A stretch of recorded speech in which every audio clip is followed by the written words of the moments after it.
supported by the government of Kenya through the Ministry of Youth Affairs, the Creative Economy and Sports, and also has seen other partners come on board. So ladies and gentlemen, welcome Marianne Gishanga.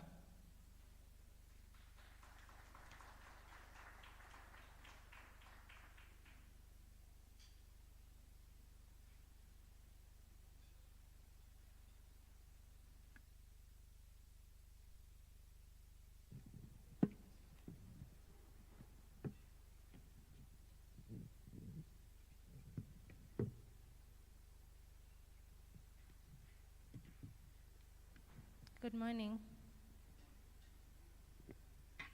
My name is Marianne Gishanga. I'm the CEO and co-founder of AgriTech Analytics, a company headquartered in Kiambu County.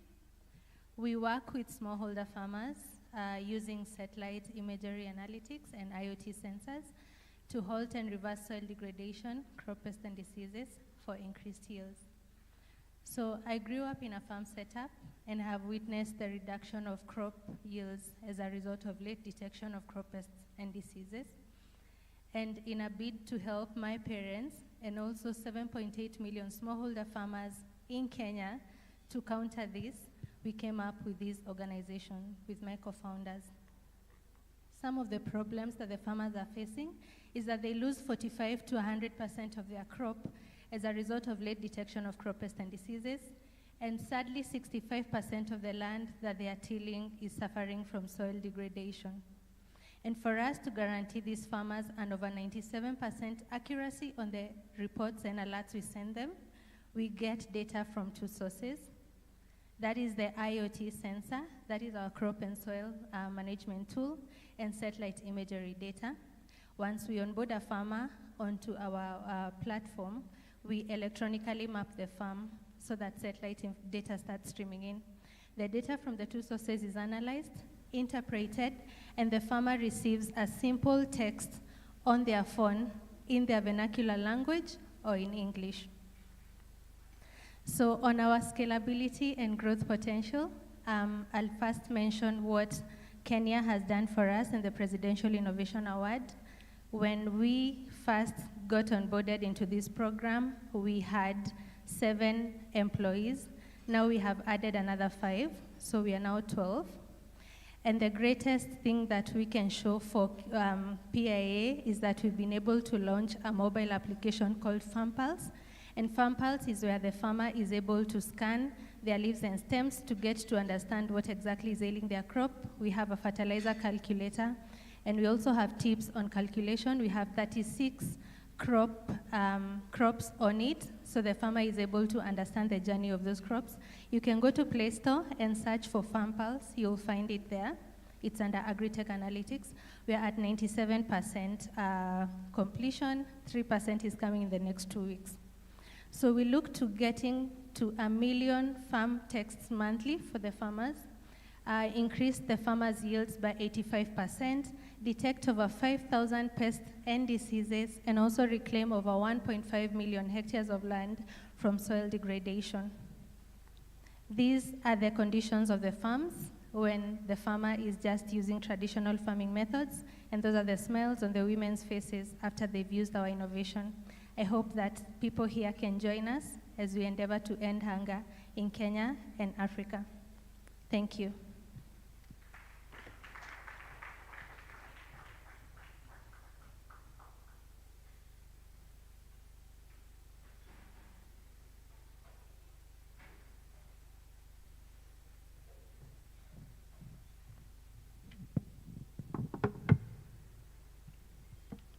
Right, thank you so much, Marianne, once again, all the way from Kiambu County. We're really happy that you're doing the great stuff. One thing that I also have to mention is that through the grant that the Innovation Agency offered to Marianne startup, she was able to develop a mobile application to complement the efforts that they're doing. So I hope she invites all of us to the mobile app launch, which is an upgrade actually from the USSD code methodology that they've been using. All right, so for anyone who wants to connect to the internet, once again, the username is ACO. ACO is ACCOR, ACCOR, that's the username. So once you connect to that password, you will be redirected to a page where you're supposed to enter your email address. So use the preferred email address that you want to use, and you will be able to access the internet. So some guidance on where the bathrooms are. On my extreme left is an exit labeled green. There is a top signage that says exit. You take a quick left turn. You'll see some green barriers over there. You have the gents first, and then you have the ladies next to them. So kindly take some time and sort yourself out. For anyone who wants to get breakfast as well, you can get your tea, coffee, and some bitings over there, right? So we'll move very quickly to one of the favorite counties for myself. Don't ask me why, but we go all the way to Makueni County. And I don't want to preempt the story, but this was actually the top innovator, the most promising innovator for the Presidential Innovation Award Program 2023-2024, all right?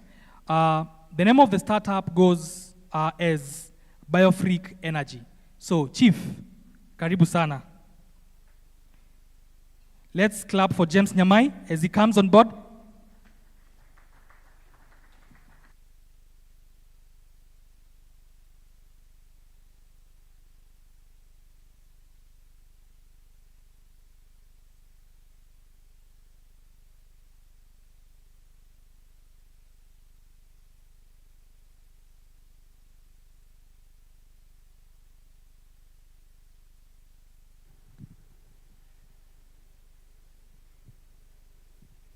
Good morning.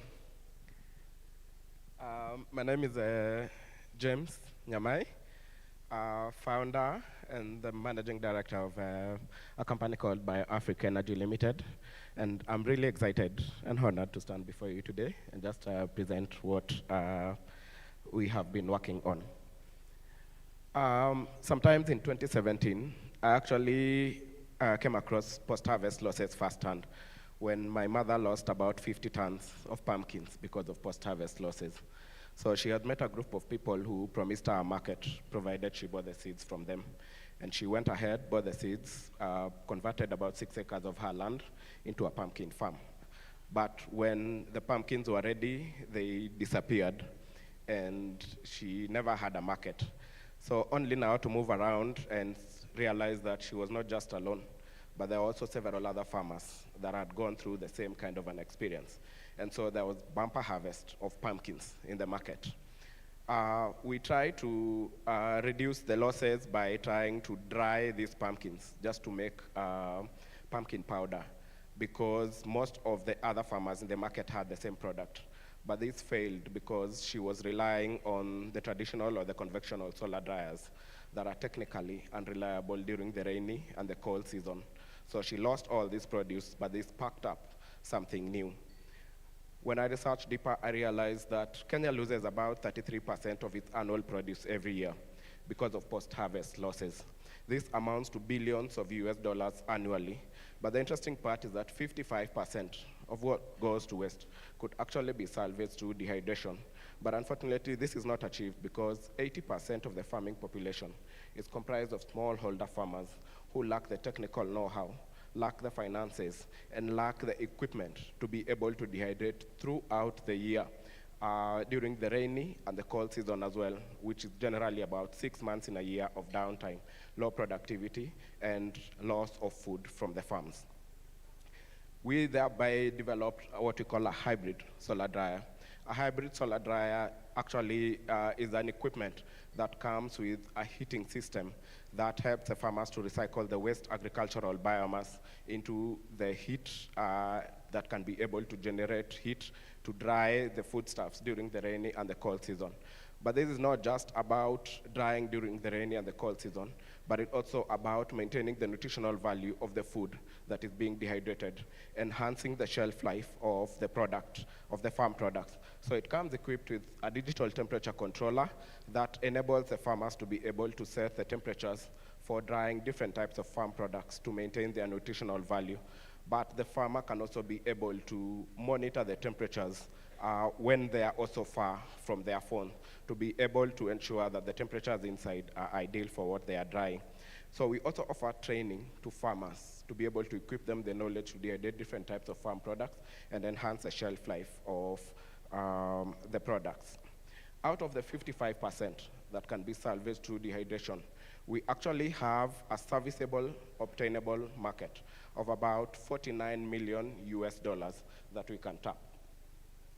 So through this, we have two different types of models where we sell the dehydrators to farmers and also offer dehydration as a service to the smallholder farmers, but at selected points in the country.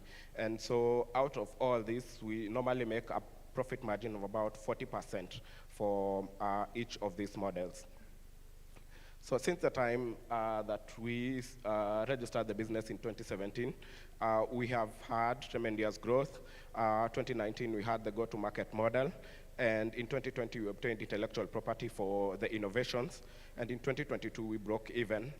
And 2023, we surpassed the 50,000 US dollar revenue mark.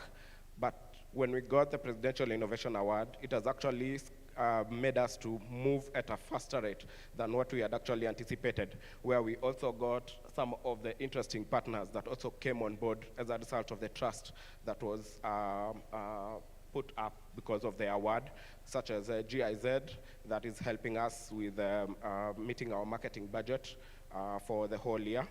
And interesting is that now the sales that we have, half-year sales for 2024, have actually surpassed the 60,000 US dollar mark. And we are anticipating faster growth as now we have also crossed the borders to Uganda after signing an agreement with one of the organizations that is actually purchasing dehydrators for farmers in Uganda. And this is a growth that we anticipate to grow and progress beyond East Africa. So far, before the Presidential Innovation Award, we had actually impacted about 3,575 farmers since 2020.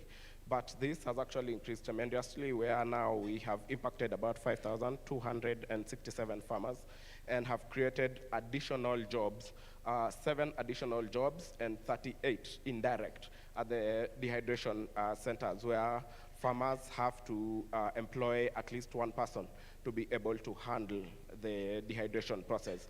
And we have installed so far in 24 counties where we have installed the dehydrators and have reduced post-harvest losses by more than 5,000 tons of food that has been saved through dehydration.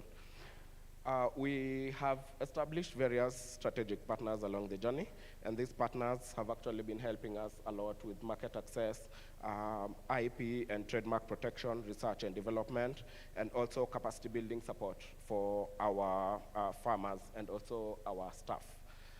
As the founder and the managing director, I'm actually backed up by a very highly competent team that is actually making this happen at a very fast rate, and they have vast experience in different areas from entrepreneurship, food processing, engineering, and fabrication.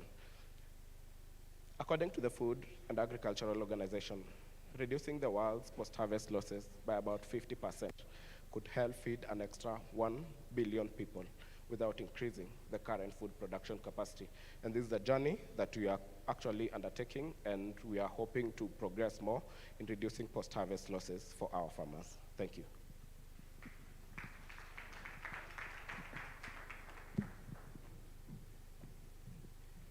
So Nyamai, just before you leave, hello, Nyamai, just before you leave, how does it feel, in case there is any aspiring startup here, so how does it feel, Nyamai, how does it feel to get a check presented to you by the president? Please hand over the mic back to Nyamai. How does it feel to have a check worth the amount that you received presented to you by the president? So, I'm I'm sorry, I normally have a hearing challenge, so probably if I ask him to raise a hearing aid. Yeah, it's okay, no problem. So very quickly, you are able to get your check presented to you by the Kenyan president, His Excellency Dr. William Ruto. So for any startup aspiring to be like you, what does it feel like?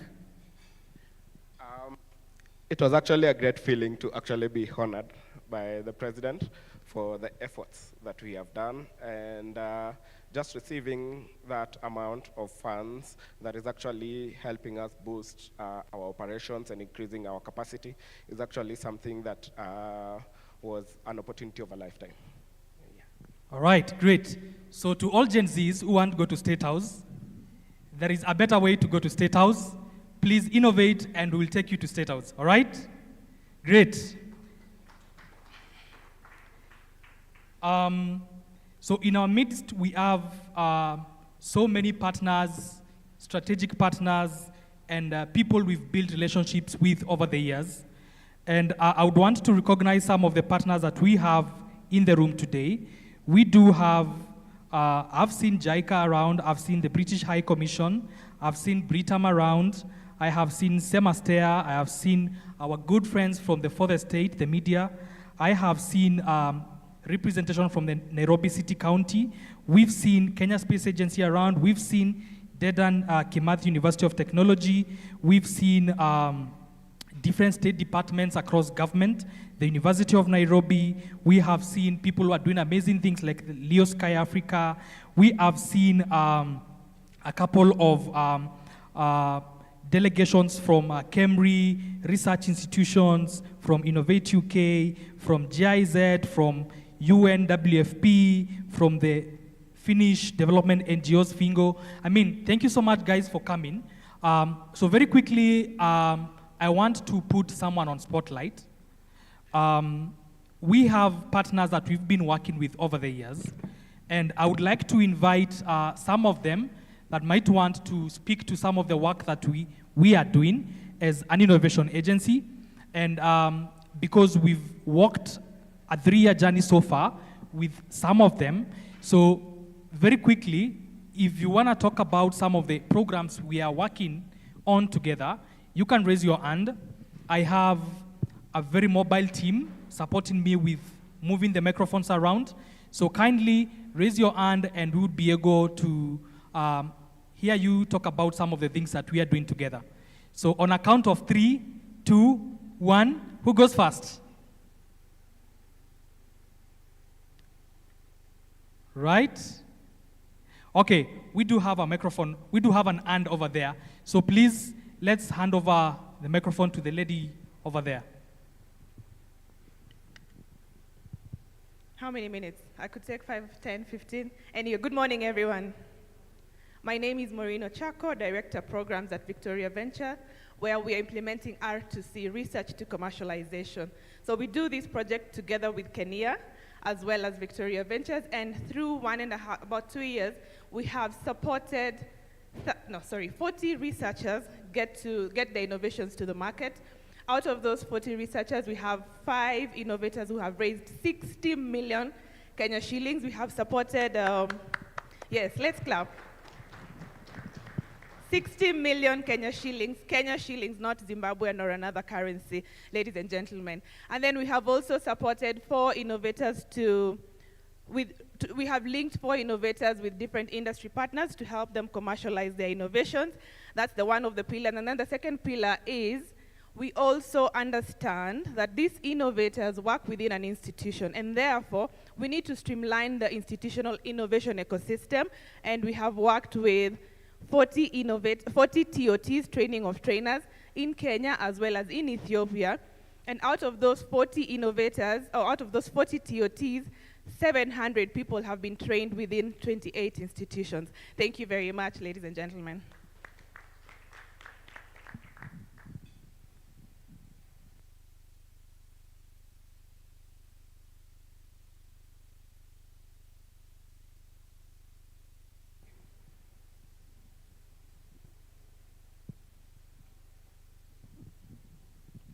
Good morning, everyone. My name is Josephine Dambuki from Konza Technopolis.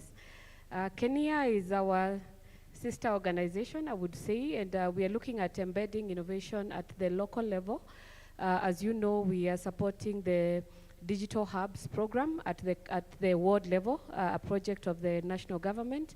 And with Kenya, we are looking at how innovators can be supported at the ward level in the innovation hubs that are coming up.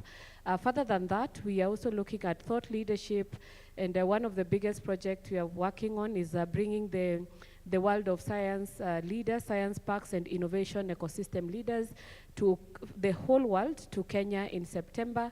And so we're looking forward to seeing how that enables us to step change the positioning for innovation within the country and the Africa as we engage the rest of the world. Thank you.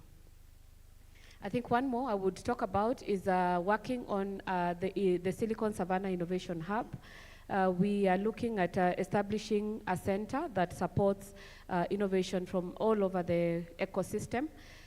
We've done a lot of work, traveled many places to benchmark and look at what this looks like and how it will support the country. And so we are happy to be here and look forward to implementing the 10-year master plan. Thank you. Thank you so much, Josephine. And FYI, we have the 41st International Association of Science Parks Conference coming up in September. So it will be happening from the 24th to the 27th of November. So I'm very sure most of you might want to participate. So please check it out at the CONSA website, and you can also register to participate in various ways.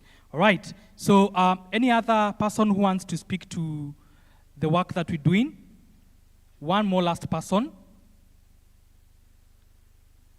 All right. If we do not have tutakimbiza syllabus mbio mbio, we go to the next thing. So, just a reminder that our chief guest is almost here with us. Let's give her a few more minutes, and we should be able to proceed. So, ladies and gentlemen, for us to continue interacting on the social media space, you're highly encouraged to take a selfie, take a photo with your seatmate, and put it on social media. Say that you are attending the event to unpack Kenya's 10 Innovation Master Plan, the journey that will define where we as a nation will be at in the next 10 years. So remember to tag the Kenya National Innovation Agency, that is at Kenya Updates on X, formerly Twitter. You can as well tag us on Instagram, on Facebook, and on LinkedIn. We are at Kenya National Innovation Agency. So please make sure you get some evidence that you are here and push it on social media. All right? Okay. If you don't do that, I promise you nitatuma watu wakusalimie. Very quickly, the Innovation Agency aspires to continue working with different stakeholders across the country, right? And as part of our initiatives, we actually want to ensure that we work with as many county governments as possible, and we have different aspirations for all this. So at this moment, I want to welcome Mr. Kimani to give us some aspirations on the work that lies ahead. Mr. Kimani.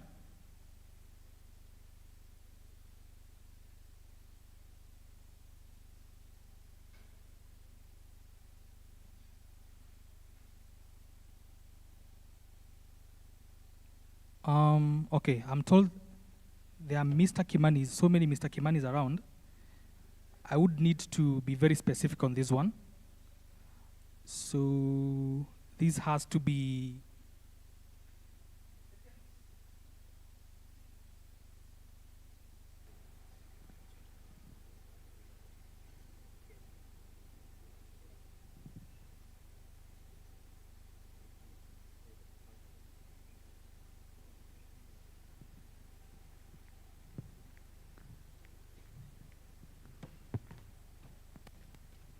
okay, wrong script, guys. I'm sorry. So, so we are talking about Mr. Kevin Kiarie, who is going to talk about the possibilities of localizing innovation efforts, and we want to take innovation to the mashinani. So, Mr. Kevin Kiarie, welcome.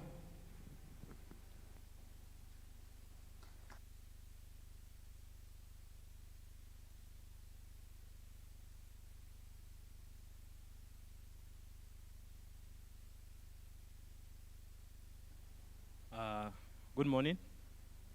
Good morning. My name is Kevin Kiere. I'm a lawyer by profession. I'm also a friend of or an amicus to Kenya National Innovation Agency. I would like to take this opportunity to thank the agency for inviting me and giving me this opportunity so that now we discuss how to localize innovation to the lowest point of our unit here in Kenya. I remember some time back I was having a discussion with my friend here, Dr. Tony, and we were discussing avenues in which we can use to actualize the youth empowerment centers that we have. From a research that I did, and the last 5 years I had an opportunity to traverse our country here on various assignments and missions, and I can tell you, good people, we have 140 youth empowerment centers that the ministry had done, out of which they were supposed, or the vision, or under the Kenya Vision 2030, was supposed to have 290 youth empowerment centers. And these youth empowerment centers were supposed to act as innovation hubs and creative economy hubs for our young people. But up to date, you find that most of these youth empowerment centers, out of the 140, actually 90, they have the infrastructure. And talking of infrastructure, you're talking about having a desk, a table, and a computer. But out of the 90, only 10 have LAN, that is the Wi-Fi. So we were brainstorming and asking ourselves, what can we do for our young people? And speaking as a youth, I'm talking from a point of, we need to actually activate these youth empowerment centers. I remember he told me that he visited Isiolo. In Isiolo County, you find that the youth empowerment center that we have has actually been changed or has been used now to as what we call a shed for cows and goats. And the challenge is you find that these centers, either they lack the content or the youth are not filling these centers. So I told him we can do something, what we call, a project we call Innovation Mashinani, so that now we try and actually activate the 140 youth centers that we have, talk to different partners, and see the avenues we can bring on board so that now the youth can be able to feel part and parcel of this program. The project, from where I was sitting, I had various very good testimonials from one Marianne on the kind of project she's doing under the AgriTech, and from James Nyamai. And I can tell you, we have brilliant minds here, and what the young people lack is a space for them to do research, for them to be creators, and for them to innovate. Leveraging on technology, right now we are speaking about AI, we're talking about blockchain, but we lack platform for these avenues to trickle down and the information to trickle down to the young people. So we were thinking, or my thinking from where I'm standing is, today commemorating the International Youth Day, we're talking about the digital pathways.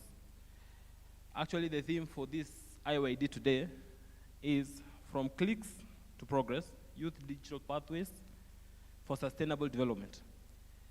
So in this line, and from this point, we are actually asking ourselves, how do we create more opportunities for our young people? What avenues can we put in place to ensure that we have more job opportunities? How do we enhance more researchers? How do we enhance more creators? How do we enhance more innovators? So I'll give a classical example from where I come from. I come from Nyandarua County. Nyandarua County, we have one in Olkalau.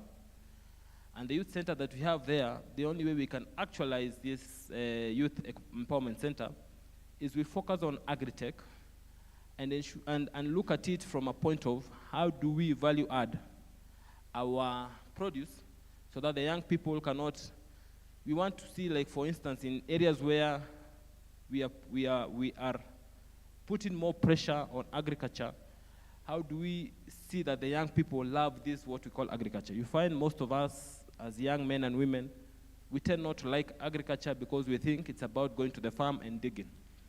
But now, how do we now leverage on technology to have, so that now we have what we call digital farming, we have AgriTech.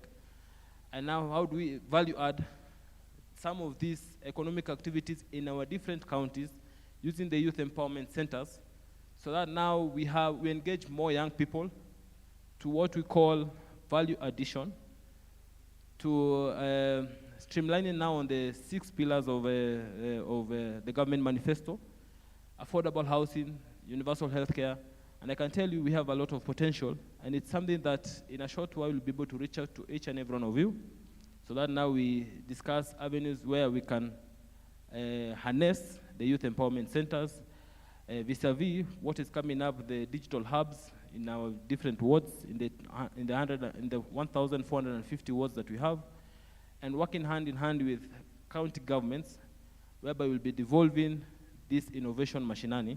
And we call upon each and every one of you to work with us, and as we try and bring everyone on board. Asante sana, and God bless you. Thank you so much.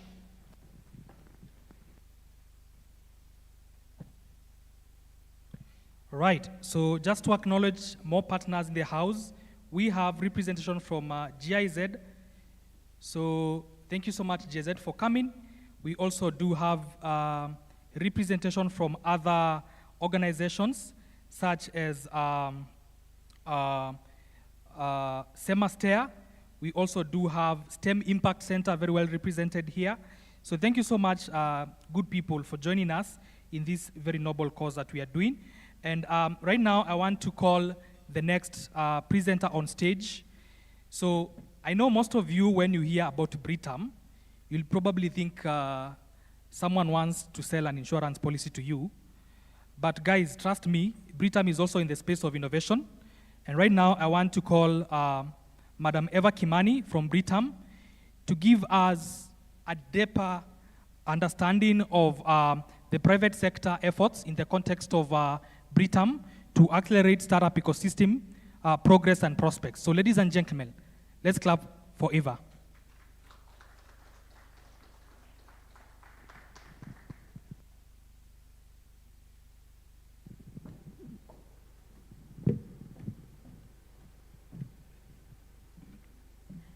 Good morning, everyone.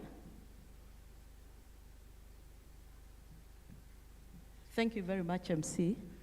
And just to agree with you, this morning I've met a very good friend, new friend called Maureen. And the first thing she did when she heard we were from Britam, she wanted to change tables. She said, hey, you're about to sell me an insurance policy. Nikona enough, nimenunua tayari. So we are hoping for the day that insurance people will be looked at as people you want to share a table with, people you can trust, and people you can depend on that they will pay your claims when the risk materializes. So good morning. I want to talk to you a bit about Britam, and more importantly, the work we are trying to do as a private sector to really spur this space of innovation, because listening to everyone this morning, it's quite exciting that the government, the public sector is doing so much to help the youth and to help the innovations, but all these innovations need a commercialization arm. All these innovations need a place or a home where even the private sector can come in and do this. And if we collaborate together, and thank you, Dr. Tony, for inviting us and for always being part of us, then we are able to really own this space and support the youth and create jobs and also remove them from the streets from Mandamano, because if they have jobs to do, then they will be okay. So just a bit about Britam, for those who don't know Britam, we are a solidified financial services company. We are in 7 countries in Africa. We are in Kenya, we are in Malawi, we are in Uganda, Rwanda, South Sudan, Tanzania, Mozambique, and we are looking to enter DRC because we want to make sure that we are a Pan-African brand, and we want to create insurance for the African market. We do all sorts of insurance products, from life to general insurance to health to asset management and even to property. But more importantly, in our strategic period of 2021 to 2025, we actually looked at how do you disrupt insurance? How do you disrupt financial services? There is one way where you wait for people or you look at what others are doing. But for us, we took a bold step and said that we want to disrupt insurance. We want to make sure we increase financial services in the region by creating a space where we actually open up our doors to startups, to insurtechs, to students even, who have ideas, who have thoughts about how they can collaborate, and then allow them an environment where they can thrive. And that is why we launched Beta Lab this year. And part of the things that we are doing in Beta Lab, number one, is to make sure we have a clear deal pipeline. So we do a lot of hackathons to look for ideas. We just completed one pipeline of calling for ideas. We also do a lot of ecosystem building. So we are collaborating with a lot of private sector, public sector, people like Kenya, to make sure that we create an ecosystem where we believe that you can't do this alone. Britam cannot succeed if we are not working with other partners. So we create a lot of ecosystems. We are doing a lot of mentorship, so a lot of learning and development. So a lot of mentorship, a lot of hand-holding of these innovators when they come into our space. And more importantly, also regulatory lobbying, because we do believe that these startups and who come to us and people who have just ideas, they may not have enough muscle to lobby with the regulator. So we do a lot of lobbying on their behalf so that their ideas can come to life. How do we run our program? We have three structures. The first one is a pre-incubator, where here what we do is look for very early stage ideas. And I'll speak to you about the one that we just launched with 6 ideas. So we call for ideas, we check on them, and then we do a lot of motivation, we do a lot of mentorship, and also help these guys to come up with MVPs. After they have an MVP, we do have an incubator program where we take them through. We give them a bit of pre-seed capital at this point, where we are able to actually give them a bit of training, mentorship, resources, and just help them be able to even test the ideas with a few customers. Some of the things you'll find these incubators are looking for instance, is data, testing the ideas using real data. The other thing you'll find they're looking for is even just expertise. Yes, you do have a financial services idea, but you don't have the experience that might be required. So we do a lot of, we bring in our technical capability, and our staff come into the lab to support these guys. And finally, we are able to help these guys to accelerate their ideas. At this point, we are able to give them some funding, and we have created some funding models. We are also able to link them up with people or organizations that are able to fund them so that they can then take the idea to scaling. So we've done this for the last 8 months or so, and we do have some key early successes. In 2023, we piloted this beta lab, and we were able to launch it in 2024. And in that pilot, we had a few startups, and we do have one that we've already taken to market, where we are testing the telematics kind of solutions for motor insurance.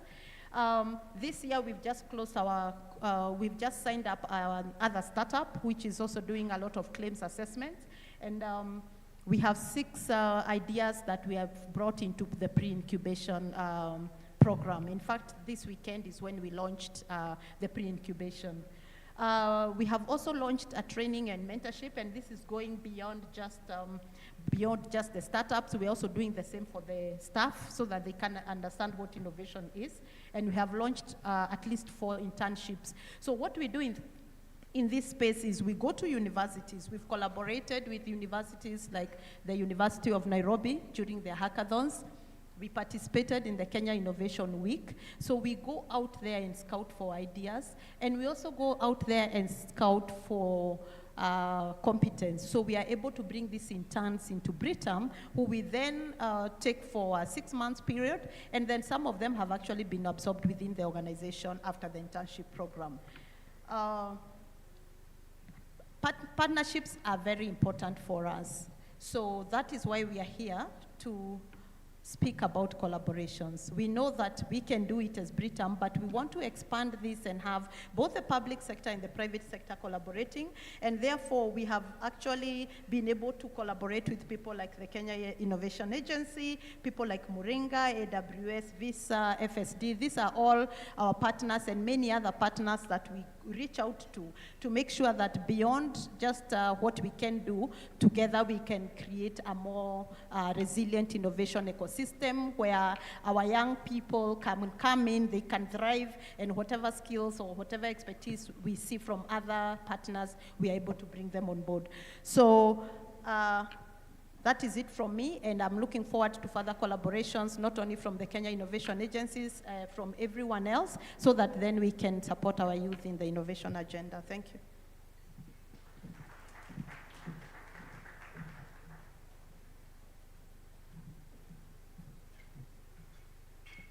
Right, thank you so much, Madam Eva. So once again, I'd like to appreciate the different partners that have come to support us and have always worked with us. I see Huawei represented by Adam here, so thank you so much for coming. I've also seen a good friend to the Innovation Agency. She plays a very important role in advising the top leadership on matters innovation. So Madam Florence Kimata, thank you so much for joining us as well. I'm also very happy that we have representation from our board, literally our employers. So Sheena, thank you so much for making time for us. So good people, we're gonna move to the next section where we'll talk about visioning the innovation clusters development at different angles. So you realize that we want to talk about the angle of agriculture, which is the backbone of our economy, and we also want to talk about manufacturing and value addition, which also plays a very important role in innovation. So there is one man who has done lots of service to the nation. Most people know him as a former PS, but I know him as Dr. Kevit Desai. So thank you, sir, for coming and welcome.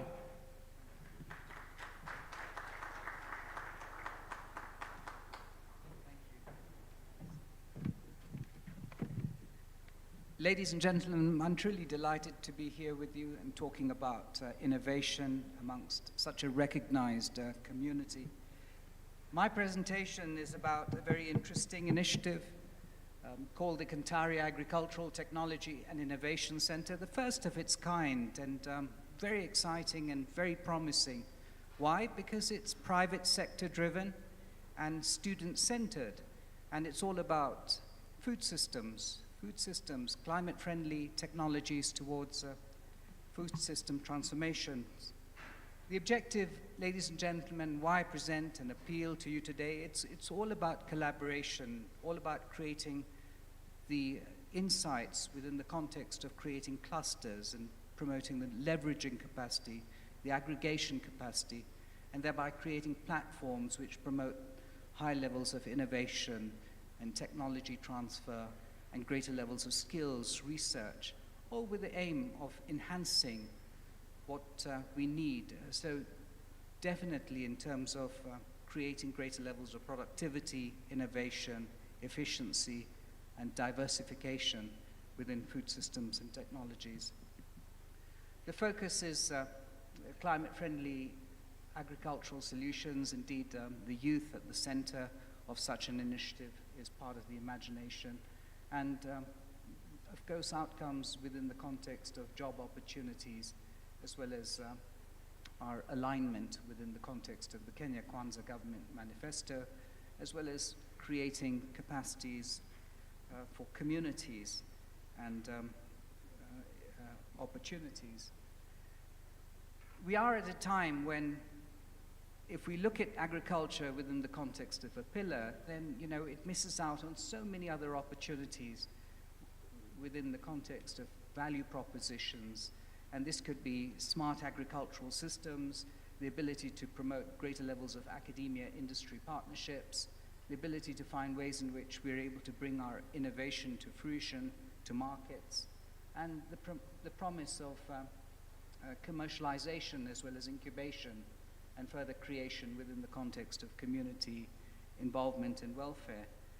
Why is this so important, ladies and gentlemen? Statistics speak for themselves. We've seen a buzz around agriculture this morning. Promising innovations exist, but the ability to scale is one of the biggest challenges we have. And that is why such an initiative, which is private sector driven, brings the entire agricultural sector together, but leans heavily on the youth, on key tenets of skills, education, research, extension, technology transfer, could be the promise into the future. We see that the focus area of the Kintari Agricultural Technology Innovation Center is the ASALs. Ladies and gentlemen, 70% of Africa is ASALs. In Kenya's case, it's true to the fact that approximately 70% of landmass is ASALs, arid and semi-arid lands. We're also aware that only 18% of our land is arable, of which only 8% is cultivated. And we're also aware that we have a net 338 billion funding as far as importation of foods on a yearly basis. So the biggest challenge now to the Kenya fraternity and community is how do we create these ecosystems of transformation? How do we imagine the ability to not look at agriculture per se, but look at everything from soil nutrition and all its facets as far as productivity, innovation, efficiency, diversification, and all the way on to food nutrition and the ability to access food in the most efficient and diversified way.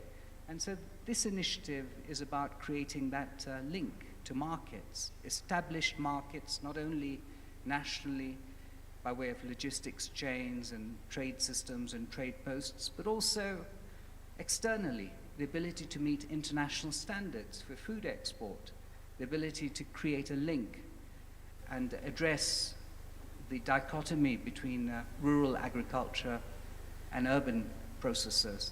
How do we bring about that transformation? The initiative takes place at the Kabete campus. These plots around Katek, which will be the hub model, will be a permanent exhibition for people like yourselves, people like James Nyamai or Marian Gishanga can imagine occupying a permanent exhibition of some of their innovations and promote that accessibility to ensure that farmers across the entire country and into the hinterland can have access to the latest innovations and transformation capability. But it could also be attractive to multinationals and cutting-edge research, whether it's on biopesticides or ways in which we're able to transform our processes and capacities. And so the initiative within this context is a partnership between the private sector, who's a key driver, and the University of Nairobi on a hub-and-spoke model which links the TVET fraternity as extension. We imagine that a new generation of extension will take place. It'll be digitally orientated. It'll have AI. It'll have IP considerations, and will be modern in order to promote those very values that we're trying to aim for within the context of access, equity, quality of support as far as food systems and climate-friendly solutions are concerned.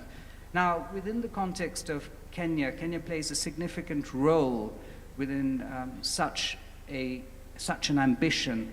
It does this possibly, and we hope to lean on Kenya to promote greater levels of coordination capability. Food systems are complex. They involve many different faculties. They involve many different structures.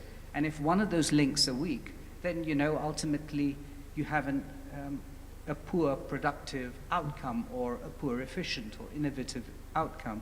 And so the critical role that Kenya plays by way of bringing about a coordination of all stakeholders is absolutely the crux of our success. The critical role that Kenya would play in order to promote access to world markets for our IP in food systems and climate technology would be a critical role.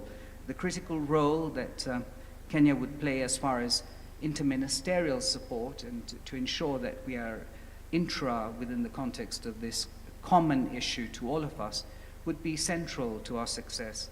But it would also ensure that out of these outcomes, Kenya would create the platform for scalability and the excitement that is so much needed as far as innovation and the challenges around food systems and technology, as well as climate-friendly solutions. And of course, Kenya would play that role within the context of ensuring that this cluster attracts the greatest level of support as far as a value proposition and prioritization of the government agenda. We are encouraged by the leadership of the CEO, Dr. Tony Omwansa, and we are grateful, and in many ways I think that it's a source of encouragement to take on such an initiative that would make an impact for the entire country and possibly have that opportunity for approximately 50 million people. I close by thanking you very much. Ladies and gentlemen, let us be part of this initiative. The outcomes are common to all of us in terms of how we're able to generate the next solutions to the challenges we face as far as food systems. And whichever occupation you're involved in this room, let us see how we're able to realize this in a much larger way, in a collaborative way, a collective responsibility, and promote that collective leadership to something that is truly much needed and is such an urgent issue, such an important issue. And I do look forward to your involvement. Thank you.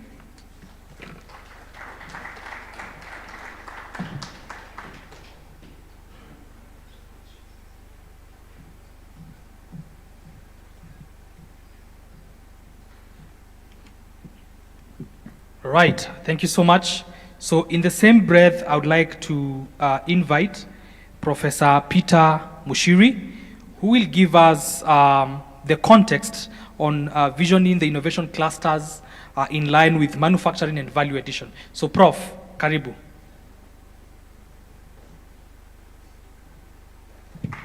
Let's clap for Prof.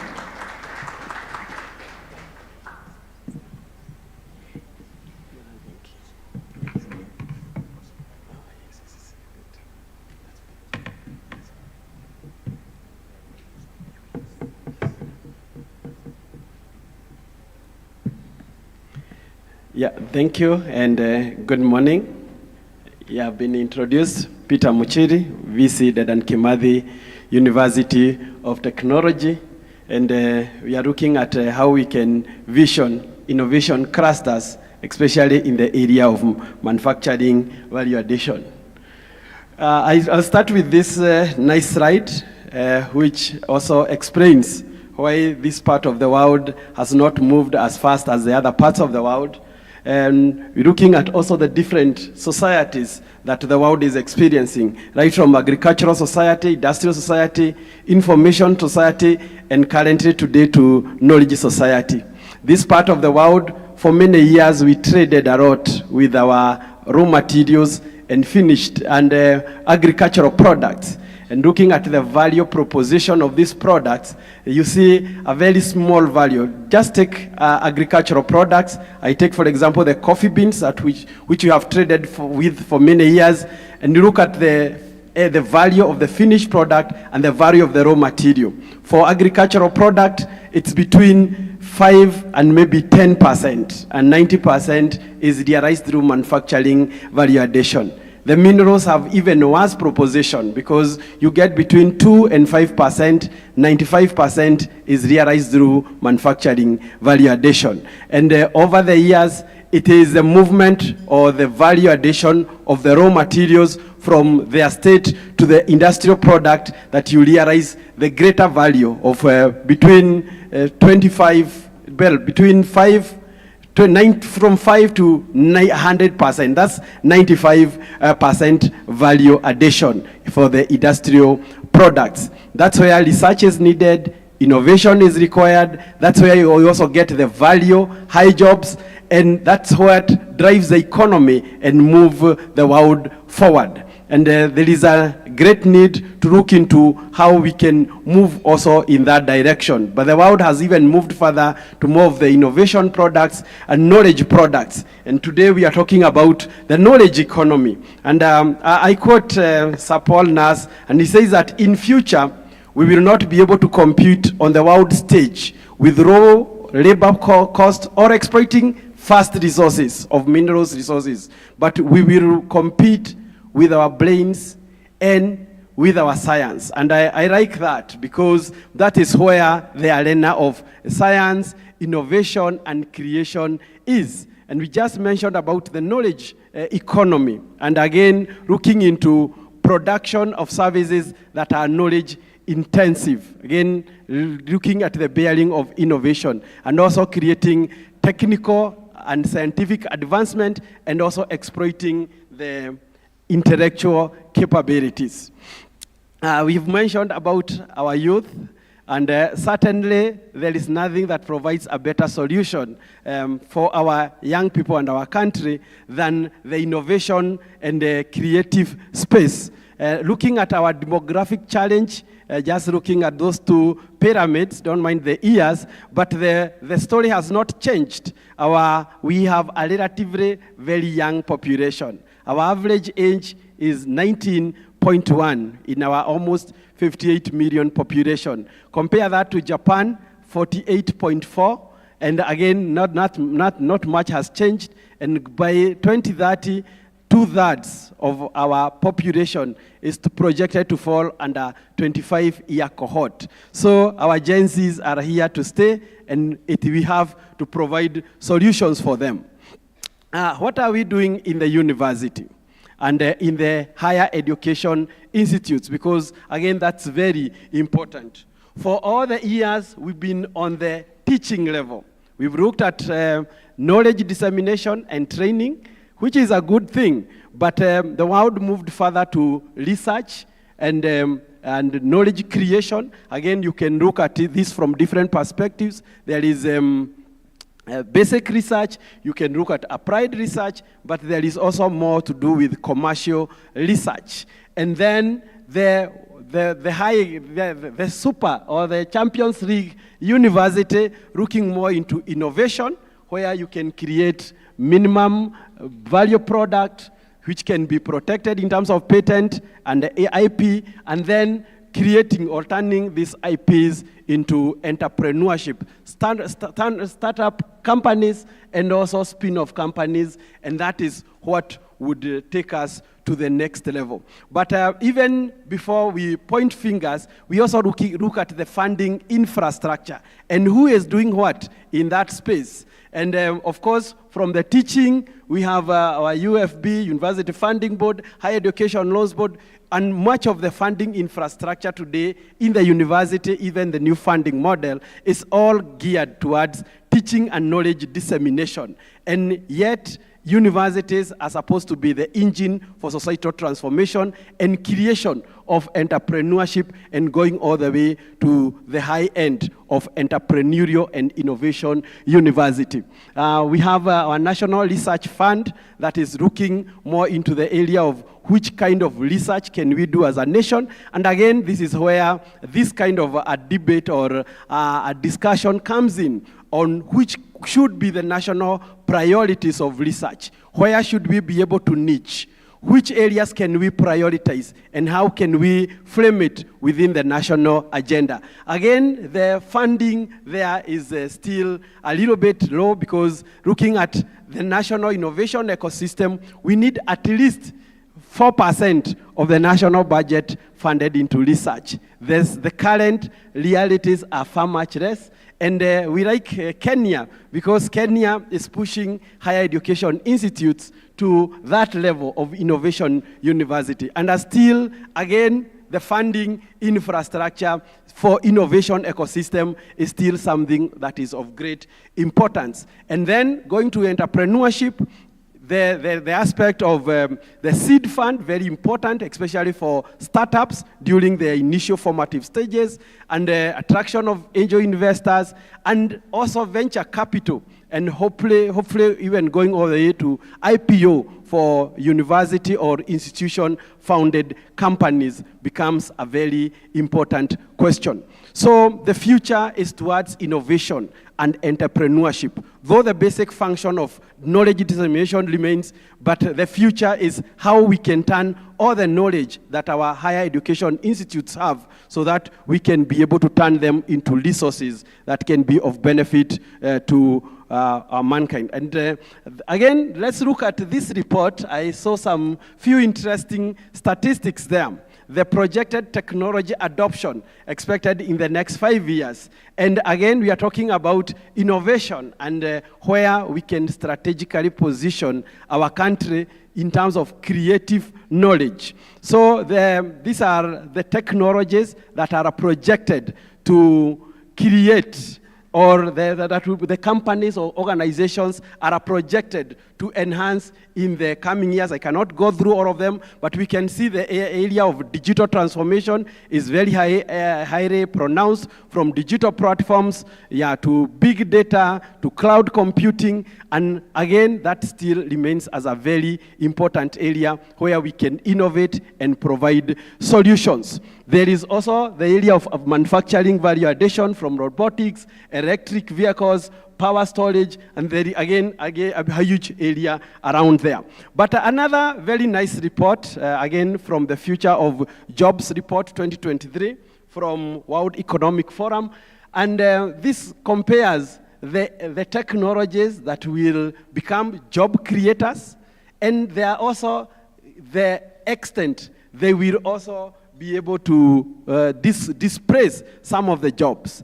And again, you see some of the big players in the area of digital transformation, which industries or new technologies will create the next new jobs. And we are talking about our young population, that we need to think about solutions and opportunities for them. And this gives us also important indicators of where we can innovate, areas where we can create strong clusters and create a strong forum for frontiering our young people to participate in these job platforms. From big data analytics, digital transformation, again, area of climate change and required technologies, very important, area of biotechnology, and agriculture. And agriculture, unfortunately, not many of our young people want to do agriculture as it has always been defined. We have to think about agriculture in terms of technology and which technologies would create more value in our agriculture.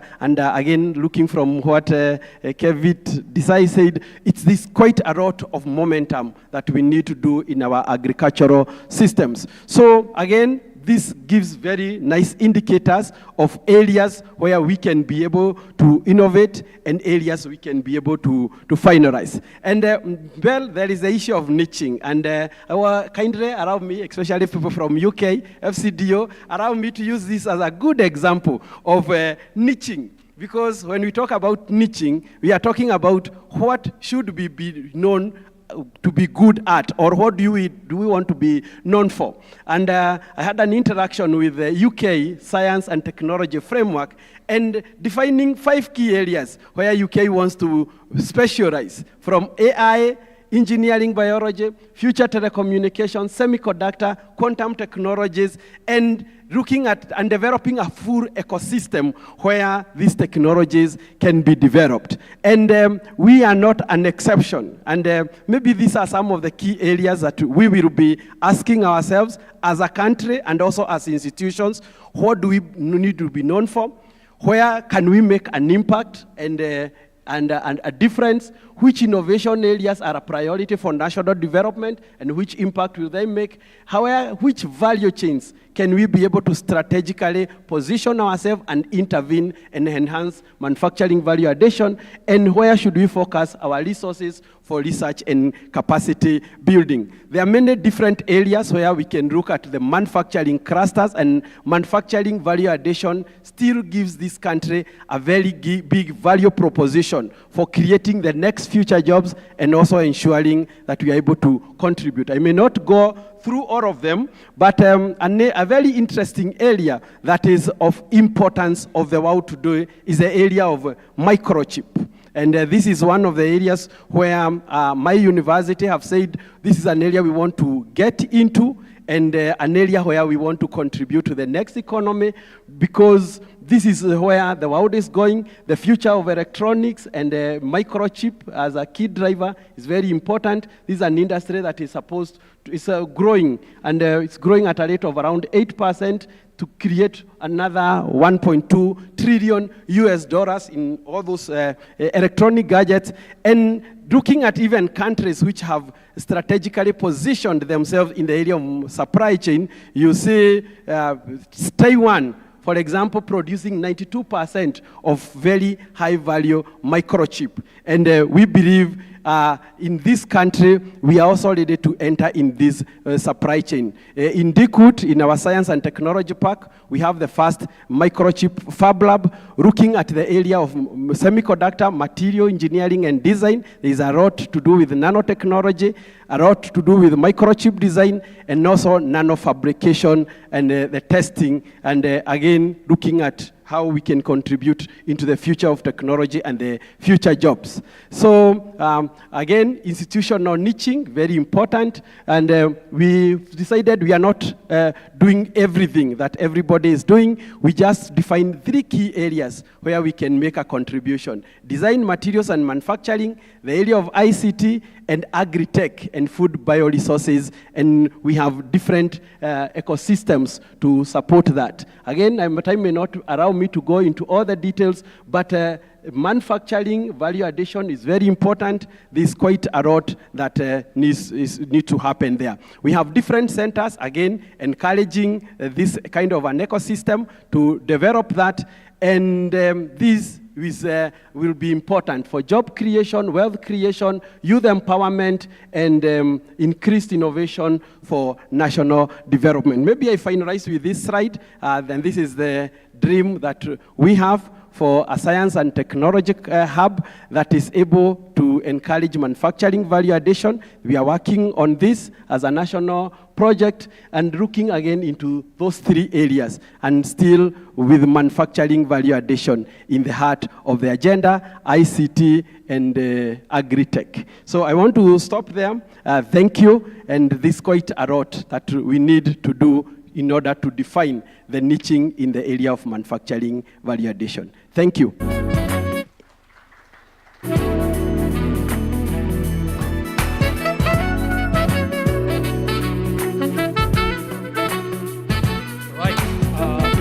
Thank you so much, Prof, for the great comprehensive presentation that you've made to us.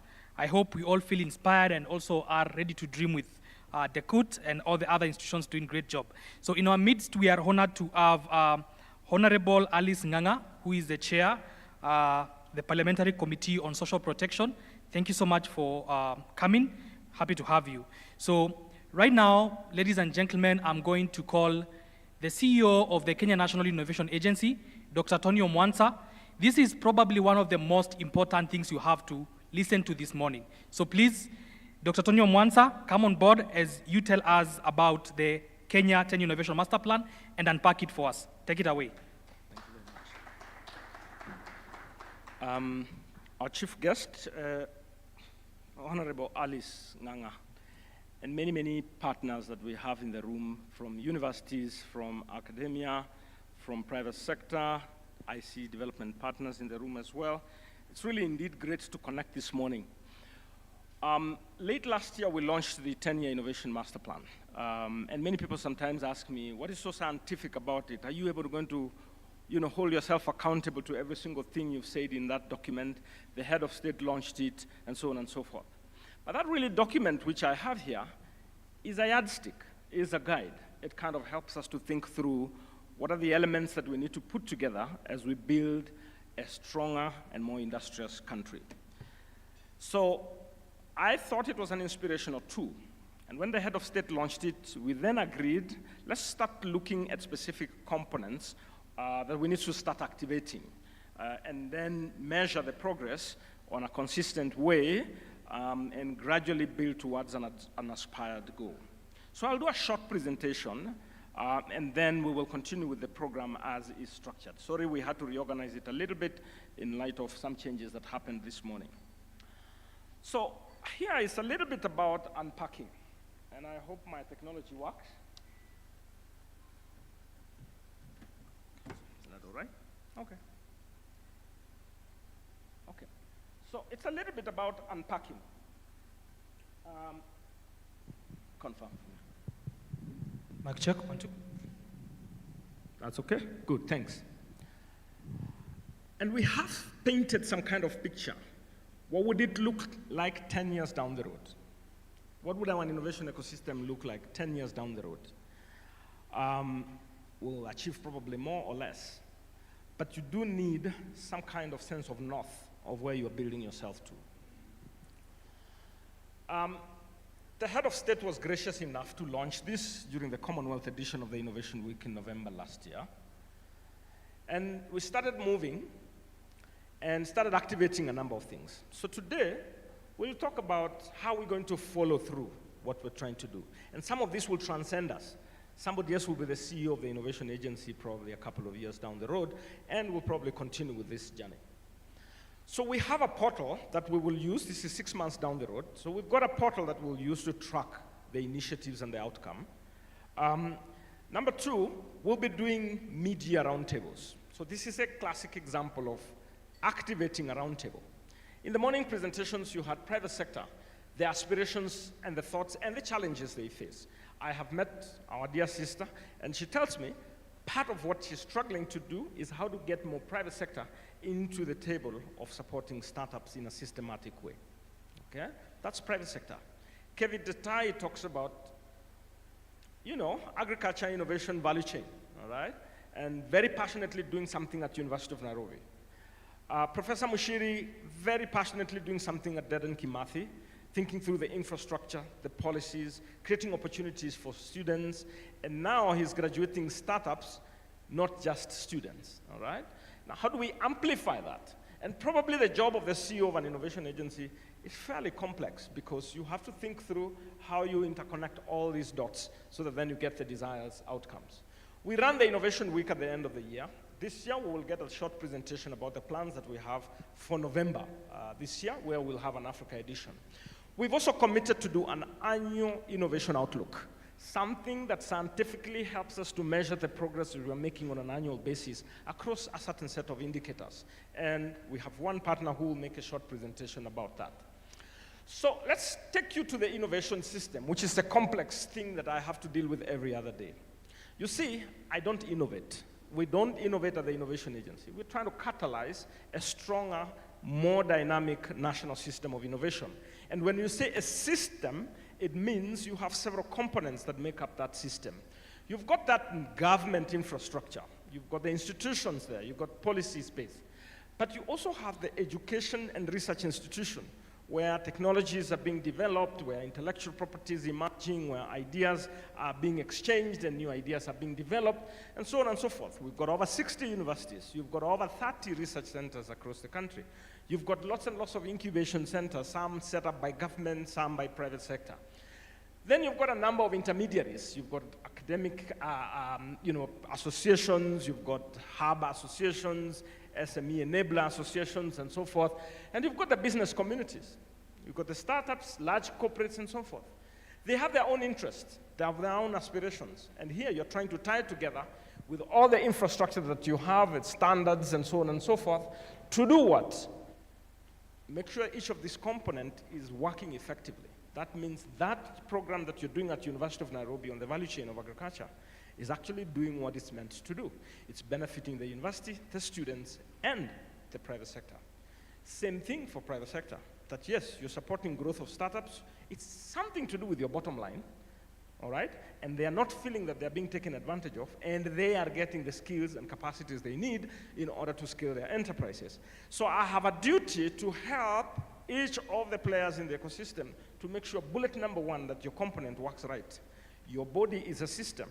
If the brain doesn't work very well, then you're not going to move effectively, or the legs won't function properly, and so forth. But bullet number two is the interaction. And that's why it is really great to have a private sector person speak and an academia person speak. It is in my interest that you collaborate. And And we're going to do over and over again to try to catalyze more engagements in a coordinated and effective way. But at the end of the day, it's not for fun. We're trying to create jobs. We're trying to create new enterprises, and we're trying to create wealth. With that system then comes the 10-year plan. I don't need to go into the plan. It's a long document. A number of you have read it and what are our aspirations and so forth. But it's got these 5 pillars. And we're thinking about how do we keep improving the human capacity to innovate. And that starts with the policymaker all the way to the kindergarten child. So skills and capacity is a big issue for us.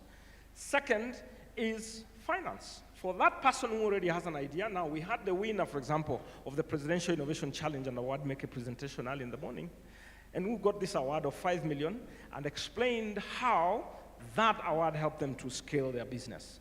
And I actually got statistics of the jobs that he is going to make, and our dear sister, the jobs that we're going to make as a result of scaling that enterprise. You do need access to funding. For those who understand the value chain of innovation, ranging from technology readiness level 1 to 9, the interventions that you need at different levels are different. And many a time, some of our ideas are not finding their way because they get to a certain technology readiness level and there is no one to give you the appropriate funding for it. And so as an innovation agency, part of what we have to think through is how do we ensure we've got appropriate financial instruments for every level of technology readiness. Someone at an early stage probably needs a grant, but at a later stage, I need investment. Do I have the right instruments? I need an award, a recognition, probably. Maybe I need investment, I need an angel investor, and so on and so forth. How we ensure we've got all these gaps filled is what the innovation agency has to think through. Access to market, so it's one thing to produce these amazing solutions, but how do they get to the market? Which market are we talking about? It could be my local county, it could be at national level, it could be at international level. Am I well positioned for these markets? Infrastructure. Now, Konza is in the room. Did I just see Konza? Yes. And the amazing work they're doing about infrastructure. For example, G2 Labs, that's a classic example of an entry point infrastructure, incubation centers, and so on and so forth. And the policy space, we've done quite some work with the IP policies, with the startup bills, and so on and so forth. So what is your county, for example, going to do? What is your university doing in terms of the policy atmosphere? What are the incentives for somebody to actually innovate? So these 5 pillars, interestingly, can be superimposed in an institution. So I'll go to Britam and I will ask, so how is the policy favoring the person innovating? How is the infrastructure appropriate for that young person who is trying to innovate? Or do they have access to market? Do you care that they can actually scale? Interestingly, Britam has operations in multiple countries. So you already have a market and a platform for markets and so forth. So how far can we go with this? The sky is the limit. How far can we improve our policy atmosphere? How far can we enhance access to funding? The sky is the limit. Probably there's no number. But more importantly is what role might you play? In your space, in your expertise, in your background, what role can you play so we build a stronger ecosystem? Huawei, you've got infrastructure, you've got technology that I can use to innovate. I know you're very well placed with cloud computing, and I can leverage it as much as possible. But how is that infrastructure being used by University of Nairobi to accelerate commercialization? How is Britam leveraging that infrastructure to create, for those startups to access and create their solutions? That's what I have to try and think about, building a system that makes us more and more globally competitive and takes advantage of what we already have.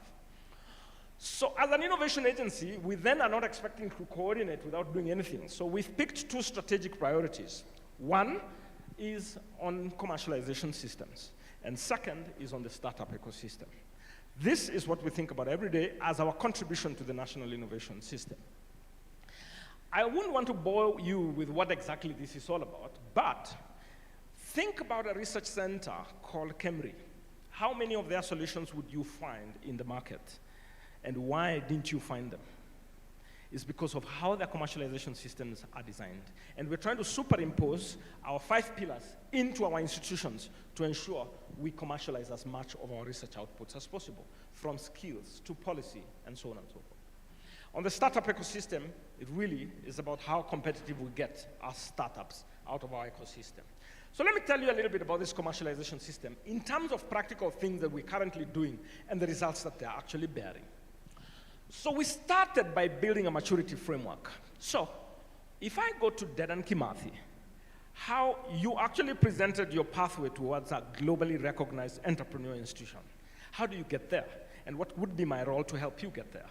So we designed this maturity framework. And by the way, we're beginning to superimpose this maturity framework to even public institutions. A maturity framework helps me to think deeply about whether I have my right pillars in place and am I building the right culture, the right environment for innovation. Even private sector, I see this gradually happening. The leadership must be able to speak that language. It's one thing to say we want to do it, but it's another thing to speak with the level of detail that we need. The infrastructure, human capital, linkages, entrepreneur education, the teaching and learning that makes entrepreneurs, and the policies and strategies. Then we went ahead, collaborating with a number of partners, and we realized that we can actually move an institution from a traditional teaching and learning environment all the way to a world-class entrepreneur university. That path from level 1 to level 5 can take me 20 years, 30 years, 5 years, depending on how I adapt and improve my various elements. And we've worked with about 14 universities over the last 6 months. We had started the design of the work before, but we've reached a point where the university then designs an entrepreneur institution maturity, takes the maturity framework, and translates that into a master plan. So you say, this is my baseline, this is where I am as an institution, and this is where I would like to be 3 years down the road. And then, on the basis of that master plan, we do self-evaluation, peer evaluation, and we validate as an innovation agency. If we do this, then you continue with your intervention year 2, year 3, year 4, you're moving up the value chain of your maturity. These are the participating institutions, 14 of them, and for sure, we have seen an effect in terms of how they think through. Another example of what we're doing in the commercialization space is to put together a technology transfer as a service. For those who know, technology transfer environment, TTOs are very useful in harvesting new ideas, hand-holding them, and supporting their maturity level. So as an innovation agency, working closely with some partners, we're putting together this and looking to operationalize it in the next couple of months. We are in the design stage right now, which will give opportunity to as many institutions as possible to access this as a service, get all these skills available for free with linkages to private sector, into incubation, and into producing startups. It's a fairly complex system, but we will be articulating it in the near future. Then, working together with these institutions, we host an annual forum, the SEAL Summit, Commercialization and Entrepreneur Institution Leaders Summit. Because as an innovation agency, we realize that on the commercialization system side, institutions of higher learning will hold the most important key, and the institutional leader will hold the power to translate that key into results. So on an annual basis, we engage as institutional leaders. And it's a big team. We'll be together in Mombasa, 29th and 30th. This will be the 3rd time we are hosting, and there's a huge momentum at national level for this purpose. Then, I'll tell you a little bit about the startup ecosystem. Now, we've got several initiatives I would have gone into, but in the commercialization space, but let me jump into the startup ecosystem. So we're at an advanced stage, for example, working with Africa Development Bank to set up an innovation fund to support the startup ecosystem. Not just startups alone, but ecosystem in terms of improving infrastructure, funding innovation, and developing human capacity. We just got into partnership with JICA, and my team just went to India a couple of weeks ago. And we're now beginning to design a program specifically to support innovators and startups, all right? Thinking through a better and stronger startup ecosystem. We're working with IDRC. We just signed a new arrangement and got an approval. So a team is leaving for South Africa next week to go and design a 3-year plan that will be hosted by the Innovation Agency to enhance human capacity development and a range of pilot projects. But those are examples of things that are coming up, and there's quite a range. We experimented the Presidential Innovation Challenge and Award last year, working with a team of 30 counties. We ran a call and received good quality from 30 counties, and all of them basically got support. They are being mentored, coached for almost a whole year now, and some of them actually are doing pretty well. So it is one of the initiatives we're using to scout, recognize, commercialize the most promising innovations out of young people. We've identified a set of sectors that we're working with, and this journey demonstrated to us that out of one startup, we have the potential of creating so many jobs over a period of 2 or 3 years, if they get it right, with appropriate mentorship and support. And there will be a set of indirect jobs. To me, this is what we are about, trying to get more high-value jobs for our generations and the generations of tomorrow. And we hope to scale this initiative, and we'll be launching a roadmap of how we'll do that. This moves a bit too faster than I want. Okay, now we've also identified the need to really formalize on the clusters, and that's why Professor Muchiri spoke a little bit and Kevin Desai. Because innovation clusters help us to identify the areas of focus. Now, we've classified our priorities into 4 from a high level point, and then identifies the various sectors that we could support. And what we are now working towards is positioning and identifying champions of the various clusters. And that's why the 2 of you had a chance to speak, picking specific sectors that we could be strong, and we are now looking forward to hosting roundtables around these clusters. As part of the Kenya Innovation Week, we'll be engaging more and more about, okay, theoretically this is what it is, but in practice, what then does that mean? Including private sector engagement roundtables, and Sheena, who is my board member, has agreed to support this kind of an engagement where we pull together as private sector to support these cluster engagements. Now, Britam, you're holding a very important, I have a responsibility to put you on spot. All right, I put your logo here because we've started a conversation. You do what you do in your institution, and that's amazing.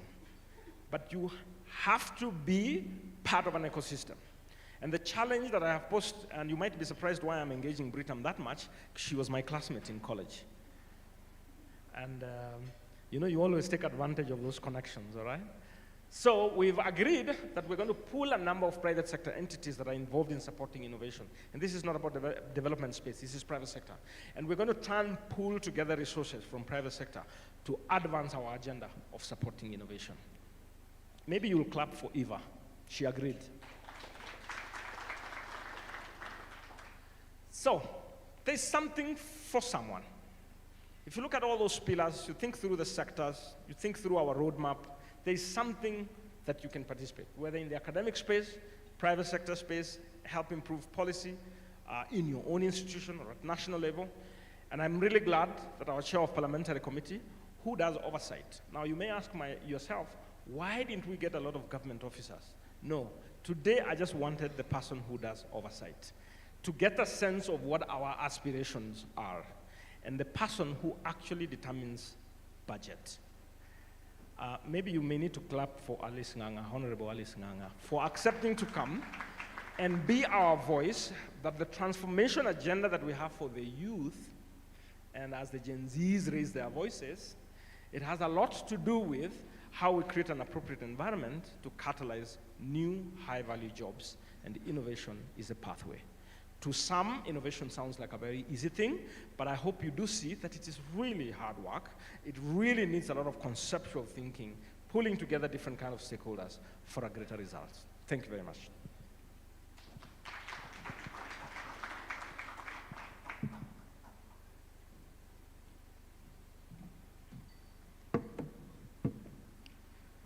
All right, thank you so much, Dr. Tony. Let's clap for this gentleman once again. All right, so thank you so much. So good people, you remember we made a deal before we started that we have to keep the conversation going on social media. I've quickly checked on X. I have seen some interesting photos there from what is allegedly referred to as, from who allegedly is referred to as vintage buddies. So please, keep the conversation going, take a nice photo and put it on social media. All right, so the CEO has likely talked about the Kenya Innovation Week, which is going to happen this year in November 25th to 29th. I know so many of you know about the event. It's become the biggest innovation platform for the country, where we invite different stakeholders, we invite other nations to come and see what we are doing. We expose our innovators to the world, open up new markets. Every single year we try to do a special edition just to catalyze the progress that we want to achieve. So at this moment, I will call upon Madam Sheila Solomon from the Kenya National Innovation Agency, who will give us a roadmap and also somehow allied the concept note for the Kenya Innovation Week 2024. And the intention is to have everyone in this room plug into the specific component that fits you, because just like in the Innovation Masterplan, at KW there is always a seat for everyone. Sheila, take it away. Thank you so much. Thank you so much. Good morning, ladies and gentlemen. All protocols observed. I would like to say my name is Sheila and I'm the program coordinator for Kenya Innovation Week for this year. So let's wait for the slide to come up. Yeah, so this year, the Innovation Week will take place at the Edge Convention Center from the 25th to the 29th of November. And our theme is Reimagining Africa's Future, Kenya's Innovation Spark. So let's talk about the Kenya Innovation Week. Now, this week is an annual forum, and it seeks to convene key stakeholders to assess, celebrate, and energize the progress of the national innovation ecosystem. So what is the importance of this ecosystem? The national innovation ecosystem provides, when it's vibrant, and that's what the national agency does to catalyze the ecosystem, it provides a supportive environment for job creation, for wealth creation, and also it ranks us as the knowledge economy, as the Kenya knowledge economy. It improves our competitiveness and then has an overall result of improving our ranking, our global ranking in the innovativeness index. So having spoken about what KW is all about and its importance, let's talk about the support Kenya Innovation Week enjoys from the government. So Kenya Innovation Week has been growing from 2021 up to date, and we have seen it grow in leaps and bounds in terms of the attendees, in terms of the exhibitions, in terms of the representation, the global representation. It grew from a local event to a global event, and it has enjoyed the support of the government. The president has been leading the Innovation Week for the past 2 years, 2022 and 2023. And this year is no different. He will lead Kenya Innovation Week Africa Edition. I'll give you a brief of what Africa Edition is all about so that you can have an understanding of how it will unveil in November. So what will happen in the Kenya Innovation Week Africa Edition? It will have a Pan-African perspective. What this means is we as the Kenya National Innovation Ecosystem will be the trailblazer in terms of leading conversations on how to enhance the innovation ecosystem to solve key societal African challenges. This is in line with the Africa Union Agenda 63 of creating the Africa we want, of us as citizens coming up with solutions to solve our own challenges. So we'll have Kenya placed as a key innovation ecosystem to lead the way on how Africans can come up with their own solutions using innovations to create jobs, to solve challenges, to generally improve the living standards and create a better welfare for us and our children, just as the agenda, the ambitious goal of the African Union is. So what will happen during the Kenya Innovation Week? There'll be key major points that we'll be focusing on. We have youth unemployment, we have the innovative gap, and then we have the national funding gap. So those are the three key major points we'll be discussing throughout the sessions, the summits, the fireside chats, and I'll give a brief of what it's all about. The youth unemployment challenge is prominent in Kenya, and we have so many young people enter into the job market, but the market is not able to absorb everyone, and the employment opportunities are not enough. And then for the innovation funding gap, we still have a lack of capital for innovators. And the life cycle from idea stage to commercialization, a lot of funding is required.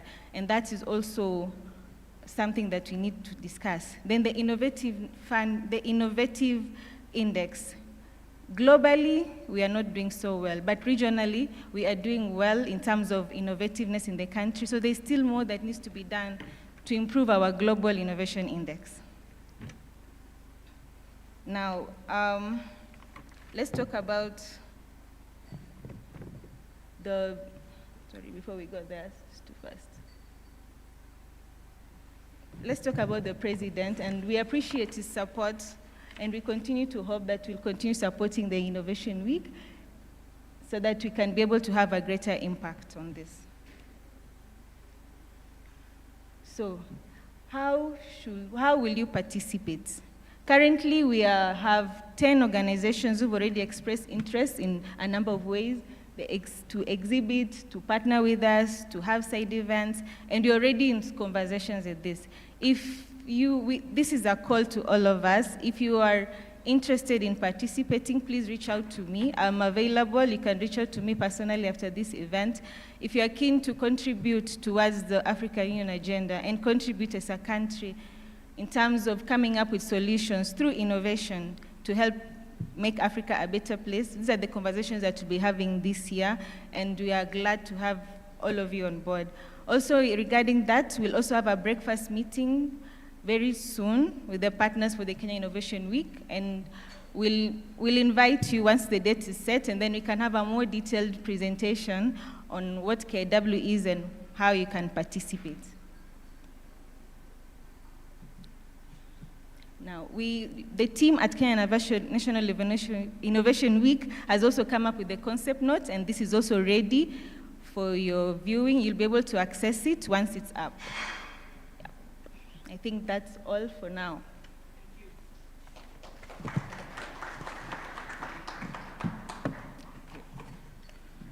Thank you so much, Sheila, for that. So ladies and gentlemen, for more details, you can check out kenyainnovationweek.com. You can get a copy of the concept note. I know so many of you are itching to pitch what you want to do at the Innovation Week. The doors at Kenya are very much open, and you are welcome to talk to us. There is a team that is dedicated to do that. So, good people, allow me to move to the next section, where we'll invite Emmeline from FCDO to talk about some of the work that we are doing with the UK government. And I mean, you've already seen some of the brilliant work that we are doing. You heard from Victoria Ventures earlier, but now let's hear from Emmeline, then we proceed. Thank you.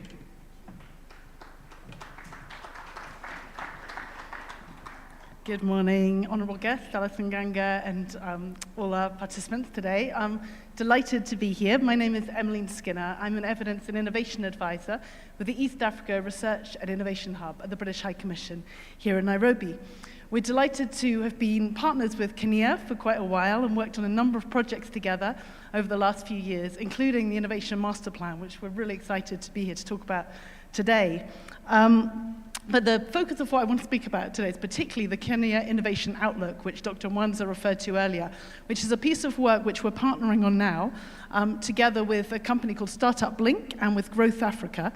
And the objective of this piece of work is to really produce an informative annual tracker which will help us to monitor the progress of the Innovation Master Plan. So I think, as we were speaking earlier, the key thing with these innovation systems is how difficult is it to actually measure what is success looking like? How do we know whether the innovation ecosystem is getting stronger? We know that we want to create jobs, we want to contribute to the transformative socioeconomic development in Kenya, but what are the key indicators that will show us whether we're making progress, whether we're advancing in the master plan, and whether we're getting closer to our 10-year vision? So the objective of the Innovation Outlook is really to help us provide a framework and a dashboard which will be closely aligned with the 5 pillars of the Innovation Master Plan around policy, human capital, infrastructure, access to finance, and access to market. And to look at how can we find the kind of key variables and indicators that we need to be tracking. How do we present them in a way that is easy to understand, to be able to look and see where are we doing well, where could we be doing better, to learn from that, and then to work out what recommendations, what actions do we need to take to make progress. This is going to be a long and evolving piece of work. The first Innovation Outlook we're hoping to launch in time for Kenya Innovation Week in November, but we understand that this is not a job that we're just going to do and it will be done and dusted. It's going to be a process of collaboration and participation from each and every one of you here. We really need the engagement of everyone who's involved in this innovation ecosystem, whether you're in government, whether you're a development partner, a higher education institution, an entrepreneur, an entrepreneurial support organization. All of you are absolutely key in helping us to know what is it that we should be measuring and where do we get the data from, what are the variables that matter, and what is the progress we're making. So the process for developing the Innovation Outlook will be very collaborative. We'll be reaching out to all of you over the next few months, holding workshops. Kenya will be hosting these with our partners to really make sure that we're hearing from you what you think the key factors are. What is it that is contributing to growth and change in each of these key pillars within the Innovation Masterplan? The methodology for doing this over the next few months will be very collaborative. They'll be we've got a team of international experts who've developed dashboards in other countries, bringing that expertise from around the world. What is it that we need? Particularly, we were speaking earlier about the Global Innovation Index. How do we provide the kind of data that we need for Kenya to be able to show up on the world stage as an innovator? We know there's amazing stuff happening in Kenya, but do we have the data and the evidence to show that and to make sure that we are really shining the light on the exciting things that are happening here? But also, how do we use that data for learning ourselves? So we'll be using global expertise, international experts, but also, most importantly, local expertise. That's where each of you come into this. We need to make sure we're speaking to the people who understand the local innovation ecosystem to make sure that we're bringing the right sources of data and evidence together. And those of you who really understand the Innovation Masterplan and the different pillars, there'll be interviews, workshops, collaborative work to get those indicators together, to get the right data. The report will be presented in November, but then it will be an ongoing process to make sure that we are tapping into the right sources of evidence and data and updating that so that the dashboard will be live, and as we make progress, you'll be able to look and see where are we doing well, where can we be doing better, what are the areas where we need to make changes. So yeah, it's going to be a sustainable, evolving, participatory process. We want to make something that is really practical and useful for all of you, something that you'll be able to use in your day-to-day work. And we look forward to working with you over the next few months and to sharing the first output in November at Kenya Innovation Week. So thank you all, and looking forward to working together. Karen.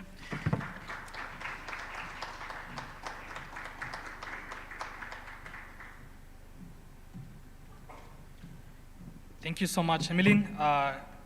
Great thanks to the support of FCDO, RISA, and every other unit from the UK government. We are so happy to be doing the great work we're doing together. So at this moment, I'll invite Madam Sheena Rekundalia, who is a board member at the Kenya National Innovation Agency. She also wears so many other hats, but I will let her introduce herself in a better way. Madam Sheena, thank you and welcome.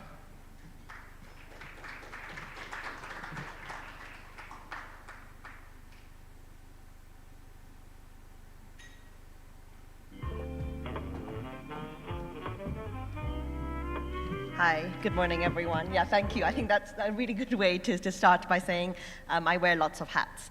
And I think I'll start with a little bit of an introduction, and then you'll see why and how it relates to what I'm going to say afterwards. I speak very fast, so if I'm going too fast, just tell me to slow down, and I'm very happy to do that. But I think that's just how I am. So my name is Sheena, and currently I am the Chief Growth Officer at an AgriTech startup called Kuza. So no pun intended, but you know, we're talking about agriculture, we're talking about food, and really what's super exciting is we've got this platform which has 1 million plus farmers, 5,000 agripreneurs, that's young people, and we've got over 40 private sector. So everything that you're talking about in terms of an ecosystem is what we're doing at Kuza. But I wear many hats, and I'll start a little bit with my journey. I'm a failed entrepreneur, so I came back and I started a business and I failed, and people always tell me, why do you talk about that? But because I think I learned more in that failed startup than I have in anything else I've done. So also, one of the things we need to do is celebrate failure. So that is why I will always talk about my failed startup. I was then a lawyer for 10 years in London. Don't hate me, I know everyone hates lawyers, but I left, so you know, you can all love me now. And then I joined a fund in Kenya. We tried to bring funding, a $100 million fund to Africa to see how we can fund startups. And then I joined the donor role. So I joined FCDO. I was the country director of the UK Kenya Tech Hub, and I can see the current UK Kenya director here and a lot of my previous FCDO colleagues. So it's really, really great to see everyone.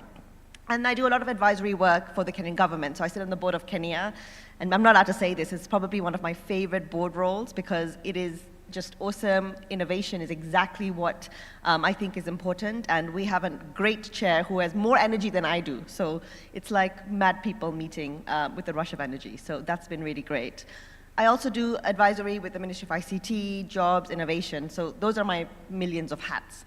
Now, why did I spend some time talking about all of that? I know most people probably are like, well, why? We don't really care. But the reason I did is because I think as we talk about Kenya and my role and the role of Kenya, which is an ecosystem builder, innovation cannot happen on its own. And I think Tony said this quite well. He said, we need to have different people working together. We need to have the startups. We need to have the funds. We need to have the universities, the academics. We need to have, the corporates. You need to have everyone working together. And how do you do that? Everyone talks about collaboration, but it's not easy. And I tell you, one of the biggest challenges, it's communication. So as I worked for all these different people, so I've worked for a startup, I've done a funder, I've done a donor, I've done legal.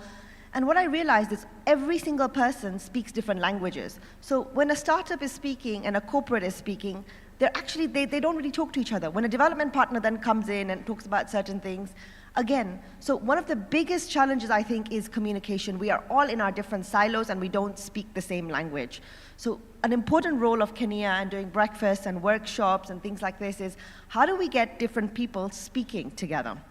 Once we're able to do that, I think the second thing is we have to be very, very clear that we are also competing, right? So if you're a startup, you're competing with other startups for funding. If you're a donor, even as a donor or as government, you're competing because you all want to go back and, for example, the Brits, the Brits want to say, hey, we did this, and the Germans want to say, we did this, and the US wants to say, we did this. And that's great.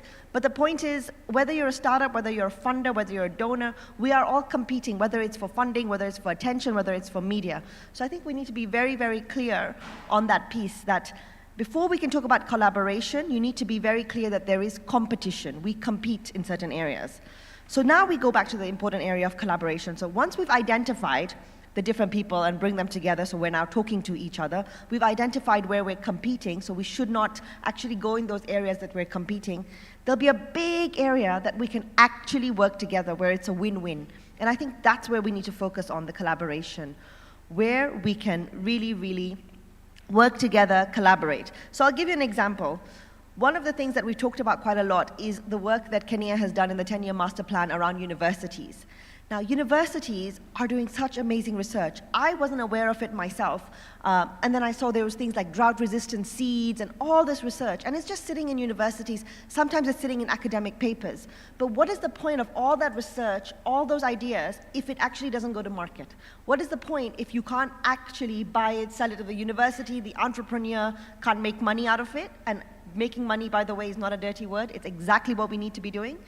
And number two, it's what if there's no buyers? So imagine now if we could go back where you have the private sector, we're sitting here, whether it's an agri company, whether it's a financial service company like Britam, whoever it is out there saying, these are our challenges. And then you have all these young, bright people in universities or not in universities saying, we can solve these challenges. So instead of universities even just doing research or innovators just building products and services, imagine if we're able to identify, like the market, the private sector are able to say, this is the problem that we need fixing. So if we're talking about agriculture, you know what, we need more drought-resistant seeds, or we need, the post-harvest loss, and we've had some innovators who talked about all of their solutions. Imagine if they started with the private sector. So now, when you've got your solution, that you're actually solving a problem for the private sector, and they're more likely to buy from you. So I think that kind of, and once you have a market, guess what? The funding will come in. The banks want to lend to you. The investors want to fund you. So instead of you now running behind people because you've got an idea and you need funding, actually you've solved a problem that the market needs, that the market has asked for, and the funders will come. So I think that's the bit that is super important. And following on from that, everybody talks about jobs, and it's really funny because I come from a business background. So from my grandfather to my father to my husband, they're all, we've all been in business. And when I talk to them about jobs, they'll look at me and say, for us, right, jobs is a cost. And it's true. As development partners, as ecosystem players, as government, we talk about jobs. But if you ask a private sector person, actually, jobs are a cost. That's a salary that they have to pay. They need to have enough revenues to be able to pay that.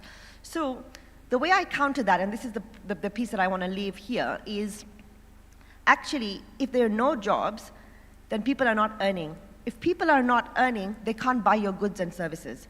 So even as a business, it is in your interest to create jobs, because that's your future market. If people don't have money, they're not going to buy your goods and services. If you don't have people not buying your goods and services, you're not going to grow your business. So even for the private sector, who sometimes think jobs is for government and donor partners, it's not. Making sure that we create good jobs is not just a good thing to do or something that makes us feel good, it makes business sense.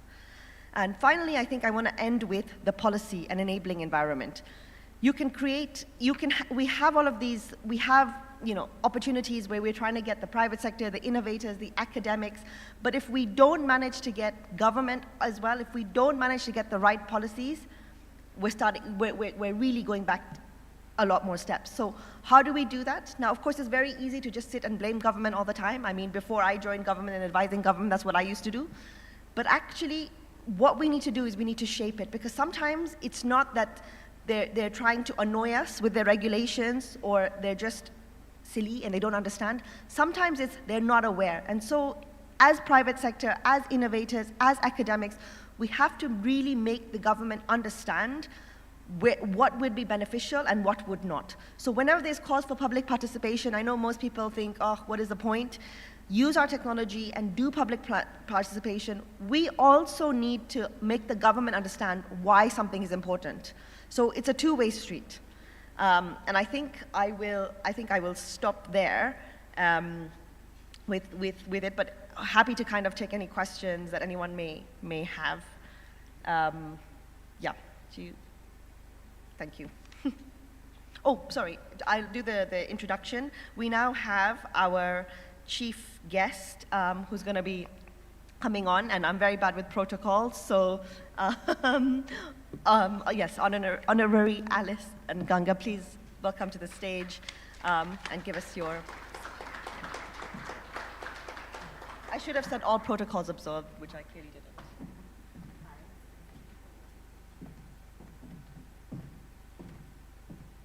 Thank you very much. All protocols observed. I'm Alice Nganga, member for Thika Town constituency and chairperson for social protection at the National Assembly. I oversight Kenya. So I was asked by the CEO to be here today so that I can understand what usually happens. Thank you very much. Ladies and gentlemen, it is a pleasure and honor to join you today for this significant breakfast meeting convened by the Kenya National Innovation Agency. I extend my heartfelt gratitude to Kenya for bringing together such a distinguished gathering of stakeholders, innovators, and visionaries who are dedicated to driving Kenya's innovation agenda forward. I have an opportunity to work very closely with Kenya for a little over 1 year now. I can confirm that we do have a visionary and bold team that is deeply visionary, coherent, and organized.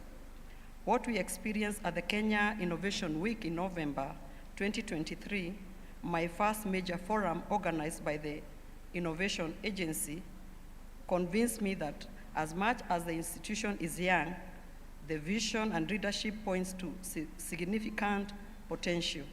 I also got to appreciate that there is a tremendous potential among the young people and partners who showcased and participated at the forum. Today, we convene with a shared purpose to explore avenues for collaboration and partnership that will propel Kenya into a new era of innovation and prosperity. Gathering today is pivotal as we unpack the journey to implement the Kenya 10-year Innovation Masterplan, which was launched by His Excellency, the President Dr. William Ruto in November 2023 at the Innovation Week. This master plan is not just a roadmap.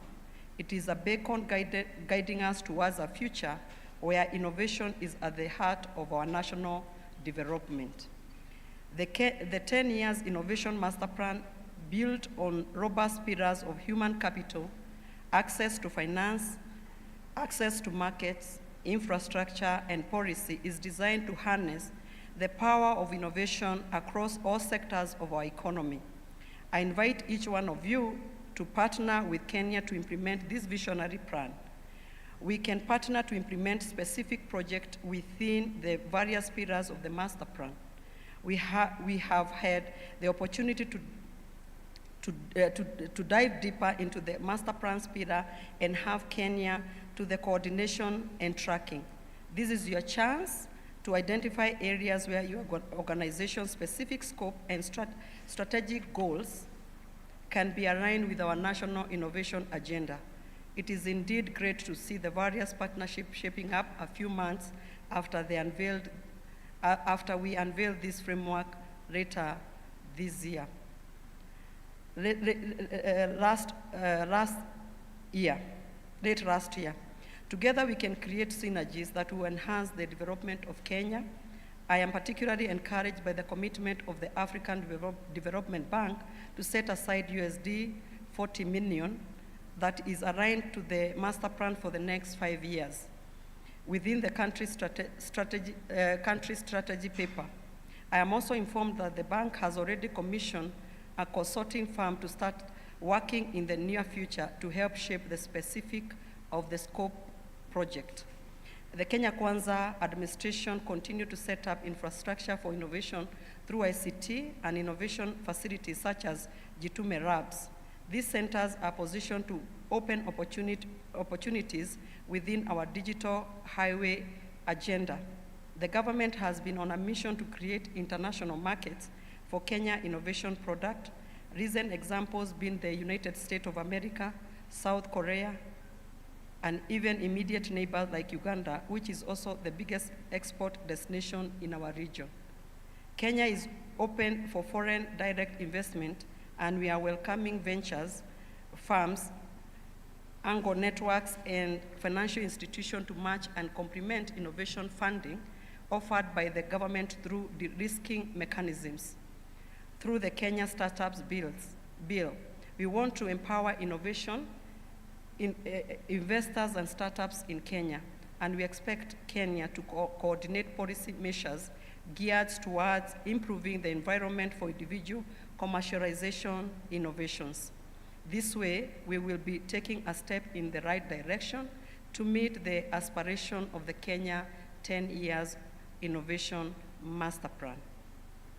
I am thrilled to announce that we are in full support of Kenya's plan to host the Kenya Innovation Week 2024 African edition from 25th to 29th of November. In fact, I specifically championed support to the Innovation Agency through the supplementary budget to ensure the Innovation Week planning can start. I am very convinced that it is a valuable initiative for our society.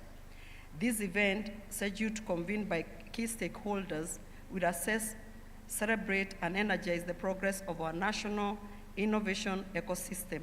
It is through such vibrant gathering that we advance our national priorities, including the bottom-up economic transformation agenda, BETTER, and Vision 2030. Kenya Innovation Week will be a platform for showcasing cutting-edge innovations and celebrating our progress. The volume will also increase awareness in common, regional, and global market for innovation, in addition to accelerating commercialization of research outputs and ideas. We also excited to introduce the Presidential Innovation Award 2024, which recognizes the supports the most promising innovators across our country. This year, we were adding a new category for public sector innovation that enhance government responsiveness and service delivery. This award is a testament to our commitment to fostering a culture of innovation that permeates all sectors of our society. In the current cohort of that year's Every startup has demonstrated ability to create 5 to 10 jobs per year, and this is very encouraging. We want to increase the number to twofold every year, so by 2027, we will have created 387,000 innovation-related jobs. I am also encouraged to learn of the various initiatives like Sales Summit, Kenya Innovation Week, Kenya Innovation Outlook, Innovation Academy, commercialization systems, startups, economy development, where various partners are involved. There is a clear evidence of work that we expect to see. Ladies and gentlemen, today's breakfast meeting is more than just an event. It is a call to action. It is an invitation to each of you to play a pivotal role in shaping Kenya's innovation landscape. Your involvement and collaboration are crucial as we work together towards a more innovative and prosperous Kenya. I encourage we continue to engage actively, network with fellow stakeholders, and explore the various opportunities presented today. Let us forge partnerships that will drive our innovation agenda and create a future where Kenya stands tall as a global leadership in innovation. It is our commitment as government to keep exploring how to make the environment more conducive. And CEO, I would want to encourage you now from Mashinani, where I come from. There's Jitume, and Jitume is where we are enrolling young men and women, and they are running on different aspects. What they don't have after the infrastructure, they need startups, because they might have the knowledge, but they don't have the money to start doing their businesses. And two, what I would want to ask, because I had their professors with us here, that's not my line, it's just a question. Why do we have very great minds in Kenya, and we have never started our own software? And yet, you know, the softwares that we use here in Kenya, they are not from us. Why don't we gear our men and women, and we can have one of our own, so that we can be using it here and empower our young men and women? Thank you very much, and may God bless you. Asanteni sana. So, asante sana mheshimiwa. Mimi nataka kukusalimia the right way. Asante. Thank you so much. All right. If you also want an handshake, be an MC. Okay, so good people, we are now moving into the interesting part of the morning. We do have a launch moment set for us this morning, and I will invite Honorable Alice Nganga to join us here, Dr. Tony Omwansa, the CEO of the Kenya National Innovation Agency, and Sheena Rekundalia, who is a board member at the Innovation Agency, to join us for this launch moment that we are about to do right now. So this signifies the unveiling of the roadmap towards the Kenya Innovation Week 2024 Africa edition, and also the journey towards realizing our 10-year dream with the National Innovation Masterplan. So hapa nitawapanga. So you will have Honorable Nganga right here. No, right here. Hapa tu. Okay, hapa, right here. We'll face this side, okay?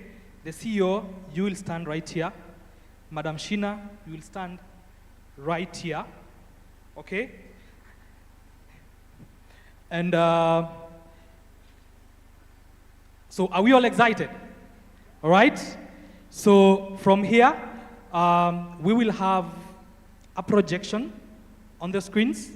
So for a moment, we can look on this side just for a second, and then on account of when the countdown goes to 0, we press. We good? Assume. Okay, so assume we never did this. Let's join in the countdown from 10 all the way to 0, all right? Do we need to practice? No. So let's do this.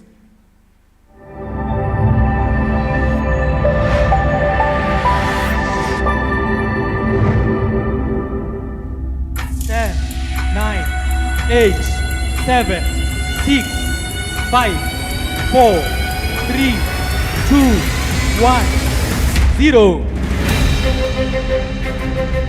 Let's clap, let's clap.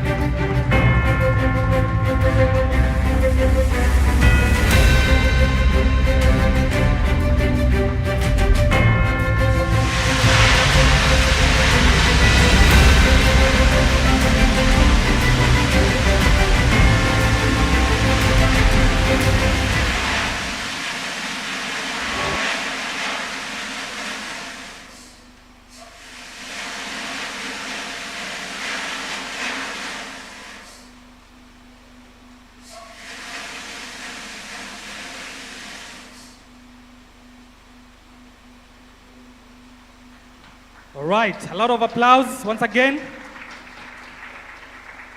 Perfect, perfect, perfect. All right, so thank you. So Dr. Tony, you will have to explain suddenly why you look like you went to a wedding because of the confettis and everything. But we are so happy.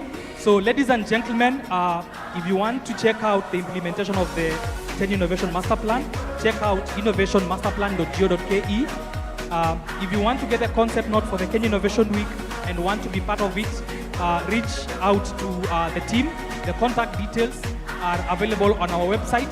But for more details about the Innovation Week, let's check kenyainnovationweek.com.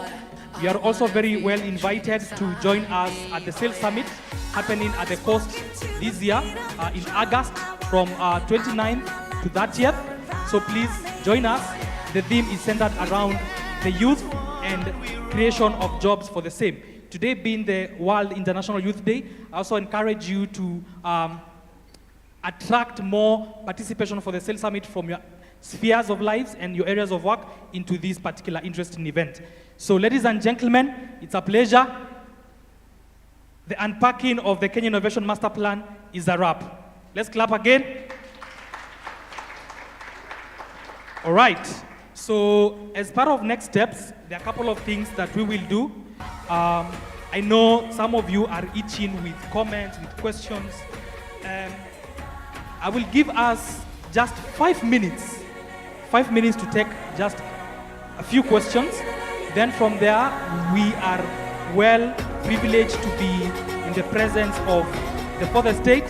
So for your information, members of the press, let's also prepare for a quick press briefing that we will do here. I know some of you want to do it there, you will guide me. But let's also prepare for that. So I do have a few microphones that will be moving around. So quick comments, feedback. If you have a question, please just raise your hand very quickly.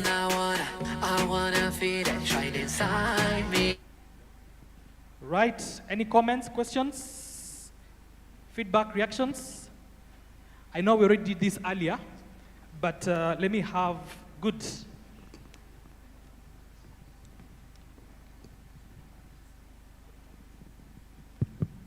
All right. Thank you very much. My name is Roy Stephen Okum, and I'm happy to be here to be part of what Kenya is unveiling today. Indeed, it's a great honor.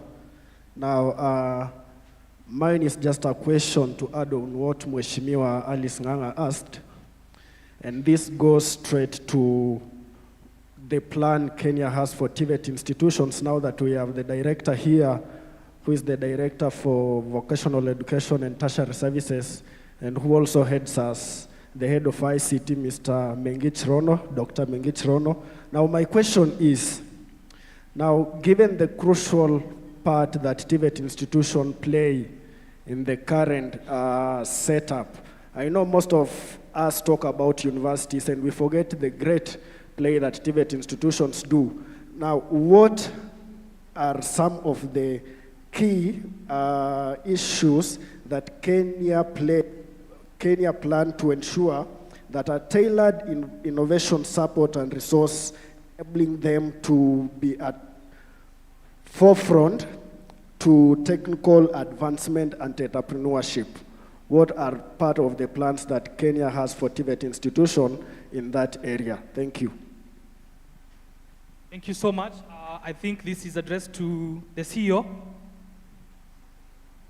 All right, if I can just summarize very quickly, the gentleman asked what are some of the interventions that have been put in place or have been tailor-made for the TVET institutions specifically, because we've seen a lot of efforts with universities and the informal sector. So what's in it for TVETs? Thanks, really great question. When I got into office about 3 years ago, I thought I could try and do all these things because I could see huge opportunity in the TVET as well, in the high schools, in the universities, and so on and so forth. But in practice, you know, you can only do so much at one point in time, especially given the human capacity that you have. I was starting an organization. So the first 1 year I went into putting the structures in place, recruit some people, design programs, and so forth. And then we said, you know, let's also get some area going. So we kicked off the university space. We've done a lot of work there. Now I see us moving more and more into private sector, and the TVET space is very strategic for 3 reasons. One, the current government has a lot of attention on TVET, all right? And I've had discussions with a number of players that, look, it's timely. The engagement will be easy to have. In fact, one of the conversations I've had with the chair of the parliamentary committee is think about the infrastructure that is going into the Gitume lab, all right? Now, how about the capacity that is required to innovate or scale innovations that are coming out of TVET? There is an opportunity there to participate. I've had great conversations with Adam Lin from Huawei about how we inject some effort into the TVET, given the current attention that is going there. So all I can assure is that it's not a question of whether or not, it's a question of when. And the beautiful thing is that the experience we've had with the universities in designing the maturity frameworks, in evaluation, in creating interventions. Right now, for example, we're training the 14 vice chancellors on how to be an effective entrepreneur leader. Not an entrepreneur, an entrepreneur leader, including taking them to India in the course of October to immerse themselves into some institutions that have already covered the ground that they're trying to cover. So, TVETs, we're coming for you. All right, thank you so much for that, Dr. Tony. So since I never saw any other question, okay, one more, the last one probably. And here.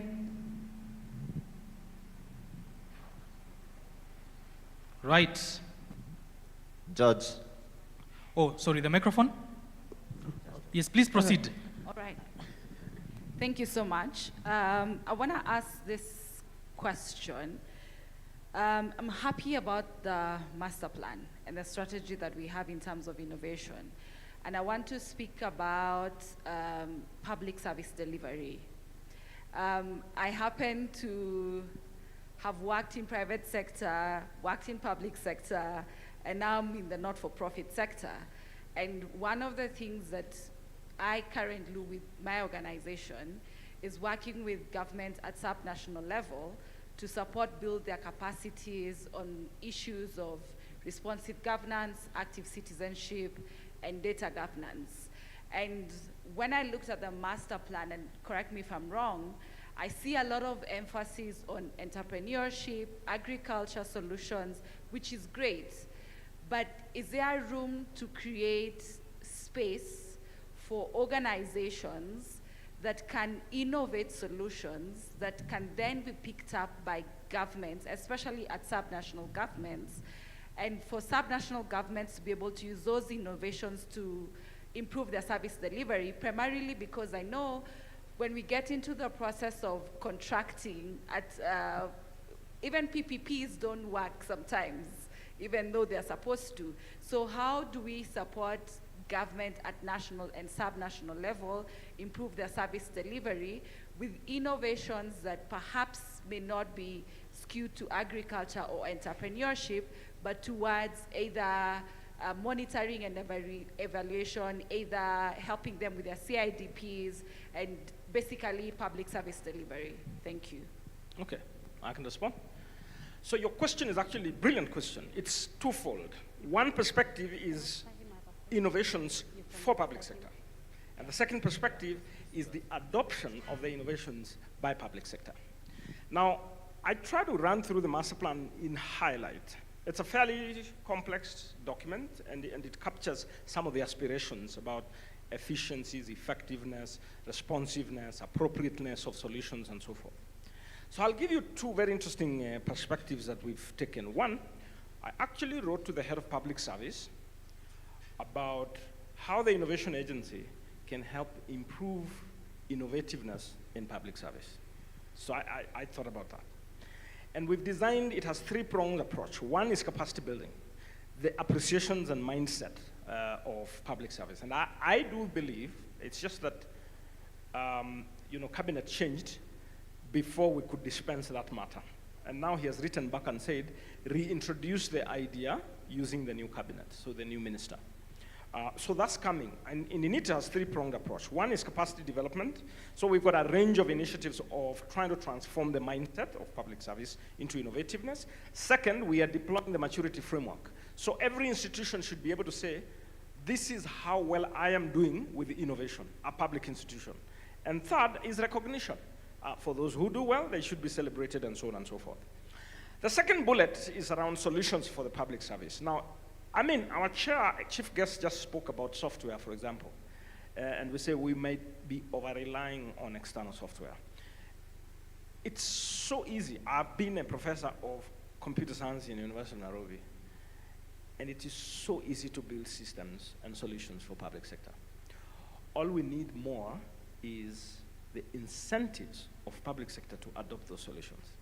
And I've gone through experiences where innovators come with amazing solutions, but I'm unable to push them to public sector for some either bureaucratic issue, a procurement issue, or an appetite issue, or a mindset issue. You see what I mean? So I think as government, we do have that obligation to push for policy environment that nurtures local solutions. That means encourage market absorption of those solutions. Pillar number 3, if I recall well, was about markets. Market simply means that the solution that someone has created needs to be absorbed by someone. It may be local, it may be international, it may be whatever. But government should be an early adopter of local solutions. And we are working. Part of our master plan, we may not get everything tomorrow, but we need to be on the course, that in the course of time, we will address some of these things. Right, sawa sawa. Happy to continue that discussion. Okay, 30 seconds, please. All right, my name is Dr. Caroline Ayuya Mwaka, the Director for Research, Innovation, Commercialization, Entrepreneurship, Daystar University. And you're wondering why that establishment? It's because of Kenya. I want to say on behalf of the institutional support program of the 14 universities, we are super proud of you, Dr. Tony Omwansa, the Kenya Innovation Agency. You have revolutionized the university education that did research and just ended there. Now the terms commercialization, entrepreneurship, innovations is now the word. If there's any institution that has kept us busy in the last 8 months, it is Kenya. And our vice chancellors have been sitting down, listening, being trained. We are super. Maybe we clap for Kenya. We're super proud of you. And Honorable Alice, a Daystarian, I know. Please do pass tell the parliament that this is one of the issues that has kept 14 universities on their toes. And all of us right now have our master plans for different universities on how we're going to commercialize our research, innovations, and produce from faculty and students. And it has been a total busy moment. Super proud of your support. Please give him the best support, because most of the people who are doing these innovations and research are coming from the people we are training, TVETs and universities. If Kenya won't get enough support, we will die. What we want to do is move this country towards an entrepreneurial country and make money and make business and everybody rich. Thank you so much. Congratulations. Thank you so much. Appreciate it. Chair, I'll tell you something interesting about Daystar University as an example. We held a workshop in Diani a couple of weeks ago with the vice chancellors, and we were engaging about the master plans and the transformation agenda. At the end of that session, which was 2 days, the vice chancellor of Daystar he went in front and said, I'm going to dismantle my entire master plan for innovation based on this training that I've gone through and start afresh. Which means there's transformation happening. There's mindset change that is happening, and there's deep understanding of what it really means. And thank you very much for the technical people who handhold the processes, so that the institutional leaders can champion. And we appreciate if we are really making a difference. And from the way I'm seeing, we seem like we are making some difference. Good, all right. Thanks. Sawa, asante sana. So, Mheshimiwa, you can imagine how many university students will be eligible to vote by 2027. So whatever you do with that information is up to you. But allow me, ladies and gentlemen, to bring this to a close. Great thanks for joining us this morning. I know some of you might have questions. I will give you contact people that you can reach out to for purposes of follow-ups. So on matters the Kenya Innovation Week, you will talk to Sheila. Sheila, kindly raise your hand wherever you are. That's Sheila over there. She will sort you out on matters KIW. On matters the Innovation Master Plan, you will talk to Francis Okwara. Francis Okwara, raise your hand. That's Francis Okwara over there. On matters, our good friends from the media, on matters press release and any assets that we may require, you will deal with Anita and James. So Anita and James, Anita Kagali and James David, kindly raise your hands wherever you are. All right, perfect. So once again, great thanks for coming. Allow me to close this with a word of prayer so that we all have a nice day. So let's remain standing and believe.